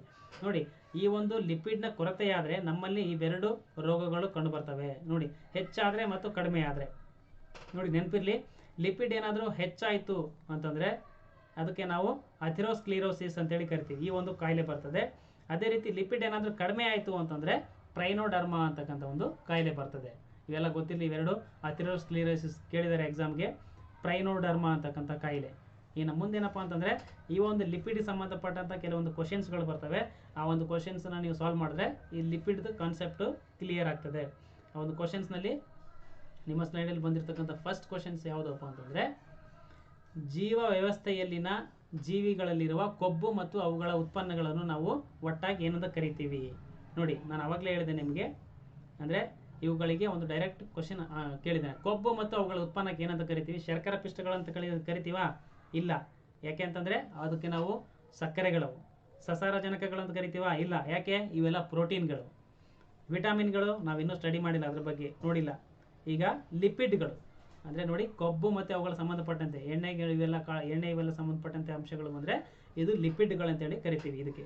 ಈಗ ನೆಕ್ಸ್ಟ್, ಮಾನವ ಶರೀರದಲ್ಲಿ ಕೊಲೆಸ್ಟ್ರಾಲ್ ಇರುವುದು ಯಾವ ಭಾಗದಲ್ಲಿ? ನೋಡಿ, ಆನ್ಸರ್ ಇಲ್ಲೇ ಬೋಲ್ಡ್ ಆಗಿದೆ. ಅಂದರೆ ಕೊಲೆಸ್ಟ್ರಾಲ್ ಯಾವ ಭಾಗದಲ್ಲಿ ಇರ್ತದಪ್ಪ ನಮ್ಮ ದೇಹದಲ್ಲಿ? ರಕ್ತದಲ್ಲಿ ಇರ್ತದೆ. ಶ್ವಾಸಕೋಶದಲ್ಲಿ ಅಲ್ಲ, ಹೃದಯದಲ್ಲೆಲ್ಲ, ಹೊಟ್ಟೆಯಲ್ಲ, ಇದು ರಕ್ತದಲ್ಲಿರ್ತದೆ. ಈ ಕೊಲೆಸ್ಟ್ರಾಲ್ ಅಂತಕ್ಕಂಥದ್ದು ಕೂಡ ಒಂದು ಲಿಪಿಡಲ್ಲಿ ನಿಮಗೆ ಹಂಗೆ ಹೋಲಿಸಿದ್ರೆ ಕೊಬ್ಬು ಮತ್ತು ಇದರಲ್ಲಿರ್ತಕ್ಕಂಥದ್ದು ಟ್ರೈಗ್ಲಿಸರೈಡ್ಸ್ ಅಂತ ಬರ್ತದೆ, ಆಮೇಲೆ ಸ್ಟೀರಾಲ್ಸ್ ಅಂತ ಬರ್ತದೆ. ಈ ಸ್ಟೀರಾಲ್ಸ್ಗೆ ಕೊಲೆಸ್ಟಿರಾಲ್ ಇದು ಒಂದು ಎಕ್ಸಾಂಪಲ್. ಈ ಕೊಲೆಸ್ಟ್ರಾಲ್ ಅಂತಂದ್ರೂ ಇದು ಲಿಪಿಡ್, ಇದು ಪ್ರೋಟೀನ್ ಅಲ್ಲ, ಕಾರ್ಬೋಹೈಡ್ರೇಟ್ ಅಲ್ಲ ಮತ್ತು ವಿಟಮಿನ್ ಅಲ್ಲ, ಬೇರೆ ಅಲ್ಲ. ಈಗ ನೆಕ್ಸ್ಟ್ ಒಂದು ಕ್ವಶನ್ಸ್ ಏನಪ್ಪ ಅಂದರೆ, ಹೆಚ್ಚು ಕ್ಯಾಲೋರಿಗಳನ್ನು ಹೊಂದಿರುವಂಥ ಒಂದು ಪೋಷಕಾಂಶ ಯಾವುದಪ್ಪ? ನಾನು ಅವಾಗಲೇ ಹೇಳಿದೆ ನಿಮಗೆ, ಕ್ಯಾಲೋರಿ ಅಂತಂದರೆ ಎನರ್ಜಿಯನ್ನು ಅಳಿತಕ್ಕಂಥದ್ದು, ಅಂದರೆ ಶಕ್ತಿನ. ಇದರಲ್ಲಿ ಯಾವುದಪ್ಪ ಹೆಚ್ಚು ಕ್ಯಾಲೋರಿ? ಪ್ರೋಟೀನ್ ಕೊಡ್ತದಾ? ಇಲ್ಲ. ಸಕ್ಕರೆ ಕೊಡ್ತದಾ? ಇಲ್ಲ. ಕೊಬ್ಬು, ಪಿಷ್ಟ. ಇದರಲ್ಲಿ ಏನಪ್ಪ ಅಂತಂದರೆ ಕೊಬ್ಬು ಇದು ಜಾಸ್ತಿ ಒಂದು ಎನರ್ಜಿಯನ್ನು ಕೊಡ್ತದೆ. ಇದು ಆನ್ಸರ್. ಇದು ನೋಡಿ SDA 91 ಕೇಳಿರ್ತಕ್ಕಂಥದ್ದು. ಇನ್ನು ನೆಕ್ಸ್ಟ್, ಇದರ ಹಾಲಿನಲ್ಲಿ ಅತ್ಯಧಿಕ ಕೊಬ್ಬಿನಾಂಶವಿದೆ. ನೋಡಿ ಯಾವುದು? ಎಮ್ಮೆ, ಹಸು, ಒಂಟೆ, ಹಿಮಸಾರಂಗ. ನೋಡಿ ಇದರಲ್ಲಿ ಯಾವುದು ಅಂತಂದರೆ ಕೊಬ್ಬಿನಾಂಶ ಜಾಸ್ತಿ ಆಗಿರೋದು ಯಾವುದು ಅಂತಂದರೆ ಎಮ್ಮೆಯಲ್ಲಿ ಜಾಸ್ತಿ ಕೊಬ್ಬಿನಾಂಶ ಇರ್ತದೆ. ಸೊ ಅದಕ್ಕೆ ಆನ್ಸರ್ ಯಾವುದಪ್ಪ ಅಂತಂದ್ರೆ ಇಲ್ಲಿ ಎಮ್ಮೆ, ಅಂದರೆ ಎಮ್ಮೆ ಹಾಲಿನಲ್ಲಿ. ಇನ್ನು ನೆಕ್ಸ್ಟ್, ಕೋಬಾಲ್ಟ್ ಇರುವ ಅನ್ನಾಂಗ ಯಾವುದು? ನೋಡಿ ಇಲ್ಲಿ ಡೈರೆಕ್ಟ್ IAS ಕೇಳಿರ್ತಕ್ಕಂಥದ್ದು. ನೀವು ಇಲ್ಲಿ ಕನ್ನಡದಲ್ಲಿ ಇಲ್ಲಿ ಅನ್ನಾಂಗ ಅಂತಂದರೆ ನೀವು ಇಲ್ಲಿ ಕನ್ಫ್ಯೂಷನ್ ಮಾಡ್ಕೊಳ್ಬಾರ್ದು. ಅನ್ನಾಂಗ ಅಂತಂದ್ರೆ ಏನಂದರೆ ವಿಟಮಿನ್ ಅಂತೇಳಿ ನಿಮ್ಗೆ ಗೊತ್ತಿರಬೇಕು. ಇದು ಯಾವುದಪ್ಪ ಅಂತಂದರೆ B12. ಅಂದರೆ ಇದು B12ನ ಒಂದು ನಿಮಗೆ ಸೈಂಟಿಫಿಕ್ ನೇಮ್ ಅಥವಾ ಒಂದು ರಾಸಾಯನಿಕ ಹೆಸರು ನೀವು ನೋಡ್ಕೊಂಡ್ಬಿಟ್ರೆ ನಿಮ್ಗೆ ಗೊತ್ತಾಗ್ತದೆ. ಇದು ಯಾವುದಪ್ಪ ಅಂದರೆ ಸೈನೋಕೋಬೈಲಮೈನ್. ಇದ್ರದ್ದು ಒಂದು ರಾಸಾಯನಿಕ ಹೆಸರು ಸೈನೋಕೋಬೈಲಮೈನ್. ಇದು B1 ಥಯಾಮಿನ್ ಅಂತ ಬರ್ತದೆ, B6 ಪಿರಿಡಾಕ್ಸಿನ್ ಅಂತ ಬರ್ತದೆ, B12 ರೈಬೋಫ್ಲೇವಿನ್ ಅಂತ ಬರ್ತದೆ. ಇನ್ನು B12 ಏನಪ್ಪ ಅಂತಂದರೆ ಸೈನೋಕೋಬೈಲ್ ಅಮೈನ್. ಅಲ್ಲೇ ಕೋಬೈಲ್ ಅಮೈನ್ ಅನ್ನೋದ್ರಲ್ಲೇ ಕೋಬಾಲ್ಟ್ ಅಂತಕ್ಕಂಥದ್ದು ಇದೆ. ಇನ್ನು ನೆಕ್ಸ್ಟ್, ಕೊಲೆಸ್ಟ್ರಾಲ್ ಮೇಲೆ ಒಂದು ಕ್ವಶನ್ ಇದೆ, SDA 2016 6 ಕೇಳಿರ್ತಕ್ಕಂಥದ್ದು. ಕೊಲೆಸ್ಟ್ರಾಲ್ ಅಂತಕ್ಕಂಥದ್ದು ಏನಪ್ಪ ಅಂತಂದರೆ, ನೋಡು, ಇದು ಕ್ಲೋರೋಫಾರ್ಮ್ನಿಂದ ನಿಷ್ಪತ್ತಿಯಾದಂಥ ಒಂದು ವಸ್ತು ಅಲ್ಲ. ಪ್ರಾಣಿಗಳ ಕೊಬ್ಬಿನಲ್ಲಿ ಕಂಡು ಬರತಕ್ಕಂಥ ಕೊಬ್ಬುಯುಕ್ತ ಆಲ್ಕೋಹಾಲ್. ನಾನು ಅವಾಗಲೇ ಹೇಳಿದ್ದೀನಿ ನಿಮಗೆ, ಕೊಬ್ಬುಯುಕ್ತವಾದಂಥ ಒಂದು ಆಲ್ಕೋಹಾಲ್ ಯಾವುದು ಅಂತಂದರೆ ಕೊಲೆಸ್ಟ್ರಾಲ್. ಈ ಒಂದು ಕೊಲೆಸ್ಟ್ರಾಲ್ ಇದು. ನೆಕ್ಸ್ಟ್ ನಿಮಗೆ ಕ್ವಶನ್ಸ್ಗಳು 7ನೇ ಕ್ವಶನ್ಸ್ ನಿಮ್ಮ ಒಂದು ಸ್ಲೈಡಲ್ಲಿ ಬರ್ತದೆ. ಏನು ಅಂತಂದರೆ, ಅಪರ್ಯಾಪ್ತ ದ್ರವ ತೈಲಗಳನ್ನು, ನಾನು ಅವಾಗಲೇ ಹೇಳಿದ್ದೀನಿ, ಇದೇನು ಭಾಳ ಇದೇನಿಲ್ಲ, ಅಂದರೆ ಅಪರ್ಯಾಪ್ತ ದ್ರವ ತೈಲಗಳನ್ನು ಅಪಕರ್ಷಣೆಗಳ ಬಳಕೆಯಿಂದ ಘನವಾಗಿಸುವುದು. ಅಂದರೆ ದ್ರವ ಇರ್ತಕ್ಕಂಥದ್ದು ಘನ ಮಾಡಿದರೆ ಅದಕ್ಕೆ ಯಾವ ಒಂದು ಪ್ರೊಸೆಸ್ ಕರಿತೀವಿ ನೋಡಿ? ಲವಣೀಕರಣ, ಕಲೀಕರಣ, ಹೈಡ್ರೋಜನ್ ಉಪಚಾರ, ಹೈಡ್ರೋಜನೀಕರಣ. ನೋಡಿ SDL ಕೇಳಿರ್ತಕ್ಕಂಥದ್ದು ಹೈಡ್ರೋಜನೀಕರಣ ಇದಕ್ಕೆ ಆನ್ಸರ್. ಆಮೇಲೆ ಎಣ್ಣೆ ಮತ್ತು ಕೊಬ್ಬಿನಲ್ಲಿ ಹೆಚ್ಚಿನ ಪ್ರಮಾಣದಲ್ಲಿ ಇರುವು ಏನಿರ್ತಾವಪ್ಪ? ಎಣ್ಣೆ ಮತ್ತು ಕೊಬ್ಬಿನಲ್ಲಿ ನಾನು ನಿಮ್ಗೆ ಅವಾಗಲೇ ಹೇಳಿದ್ದೀನಿ, ಅಮೈನೋ ಆಮ್ಲಗಳಿರ್ತಾವ? ಇಲ್ಲ. ನಿಮ್ಗೆ ಗೊತ್ತಿರಬೇಕು, ಇದಕ್ಕೆ ಸಂಬಂಧನೇ ಇಲ್ಲ. ಅಮೈನೋ ಆಮ್ಲಗಳು ಅಂತಂದರೆ ಪ್ರೋಟೀನ್ಗಳಲ್ಲಿ ಬರ್ತದೆ, ಇದು ಫ್ಯಾಟಿಗೆ ಅಲ್ಲ. ಆಮೇಲೆ ಪ್ರೋಟೀನ್ಗಳು, ನೋಡಿ ಪ್ರೋಟೀನ್ಗಳು ಅಮೈನೋ ಆಸಿಡ್ಗಳು ಒಂದೇ, ಆಯಿತಾ? ನೆಕ್ಸ್ಟ್ ನೋಡಿ, ಎಂಜೈಮ್ಗಳಿದ್ದಾವೆ. ಎಂಜೈಮ್ಗಳು ಅಂತಂದರೆ ಇದರ ಅರ್ಥ ಕನ್ನಡದಲ್ಲಿ ಏನು? ಕಿಣ್ವಗಳು. ಅಂದರೆ ಕಿಣ್ವಗಳು ಅಂತಂದ್ರೂ ಅಷ್ಟೇ, ಎಂಜೈಮ್ಗಳು ಅಂದ್ರೂ ಅಷ್ಟೇ. ನೋಡಿ, ಅಮೈನೋ ಆಸಿಡ್ಗಳು, ಎಂಜೈಮ್ಗಳು, ಪ್ರೋಟೀನ್ಗಳು ಇವೆಲ್ಲ ಒಂದೇ ಕಡೆ, ಆಯಿತಾ? ಇಲ್ಲಿ ಏನು ಕೇಳಿದ್ದಾನೆ? ಎಣ್ಣೆ ಕೊಬ್ಬಿನ ಅಂತ ಕೇಳಿದ್ದಾನೆ. ಅಂದರೆ ಇಲ್ಲಿ ಟ್ರೈಗ್ಲಿಸರೈಡ್ಗಳು, ಅಂದರೆ ಕೊಬ್ಬಿನಲ್ಲಿ ಟ್ರೈಗ್ಲಿಸರೈಡ್ಗಳು ಅಂತಿರ್ತವೆ ಇದಕ್ಕೆ ಆನ್ಸರ್. ಸೊ ಅದಕ್ಕೆ ಏನಪ್ಪ ಅಂತಂದರೆ ಇದು ಟ್ರೈಗ್ಲಿಸರೈಡ್ಗಳು ಅಂತೇಳಿ ಕರಿತೀವಿ. ಸೊ ಇಲ್ಲಿಗೆ ಏನಪ್ಪ ಅಂತಂದರೆ ಈ ಒಂದು ಕಾರ್ಬೋಹೈಡ್ರೇಟು ಮತ್ತು ಪ್ರೋಟೀನ್ಸು ಮತ್ತು ಲಿಪಿಡ್ಗಳು ಅಂತ ಹೇಳ್ಕೊಂಡು ಇಷ್ಟು ಒಂದು ಚಾಪ್ಟರನ್ನು ಕ್ಲೋಸ್ ಆಗಿದೆ. ನೆಕ್ಸ್ಟ್ ಮುಂದಿನ ಚಾಪ್ಟರ್ಗಳನ್ನು ಮುಂದೆ ಹೇಳ್ತೀವಿ. ಸೊ ಈ ಒಂದು ಇದು ನನ್ನ ಒಂದು ಫಸ್ಟ್ ಅಟೆಂಪ್ಟ್ ಆಗಿರೋದ್ರಿಂದ ಸೊ ದಯವಿಟ್ಟು ತಮ್ಮಲ್ಲಿ ಒಂದು ಕ್ಷಮೆ ಕೇಳ್ತೀನಿ. ಯಾಕೆ ಅಂದರೆ ಒಂದು ಸ್ವಲ್ಪ ಟೆಕ್ನಿಕಲ್ ಪ್ರಾಬ್ಲಮ್ ಆಗಿರೋದ್ರಿಂದ ಒಂದು ಸ್ವಲ್ಪ ಅಷ್ಟೊಂದು ಎಫೆಕ್ಟಿವ್ ಆಗಿ ಬಂದಿರದೇ ಇರತಕ್ಕಂಥ ಒಂದು ಕಾರಣಕ್ಕೆ ನಾನು ತಮ್ಮ ಹತ್ರ ಕ್ಷಮೆ ಕೇಳ್ತೀನಿ. ನೆಕ್ಸ್ಟ್ ಬರ್ತಕ್ಕಂಥ ವಿಡಿಯೋಗಳು ನನ್ನ ಕೈಲಾದಷ್ಟು ಮಟ್ಟಿಗೆ ತುಂಬ ಚೆನ್ನಾಗಿ ಮಾಡ್ತೀನಿ ಅಂತ ಆಶ್ವಾಸನೆ ಕೊಡ್ತಾ, ಸೊ ತಮ್ಮನ್ನು ದಯವಿಟ್ಟು ಇನ್ನೊಂದು ಸಾರಿ ಕ್ಷಮೆ ಇರಲಿ ನನಗೆ. ಮುಂದೆ ಬರ್ತಕ್ಕಂಥ ಒಂದು ವಿಡಿಯೋಗಳು ತುಂಬ ಇನ್ನೂ ಚೆನ್ನಾಗಿ ಮಾಡ್ತೀನಿ ಅಂತೇಳಿ ತಮ್ಮ ಹತ್ರ ಆಶ್ವಾಸನೆ ಕೊಡ್ತಾಯಿದ್ದೀನಿ. So thank you very much.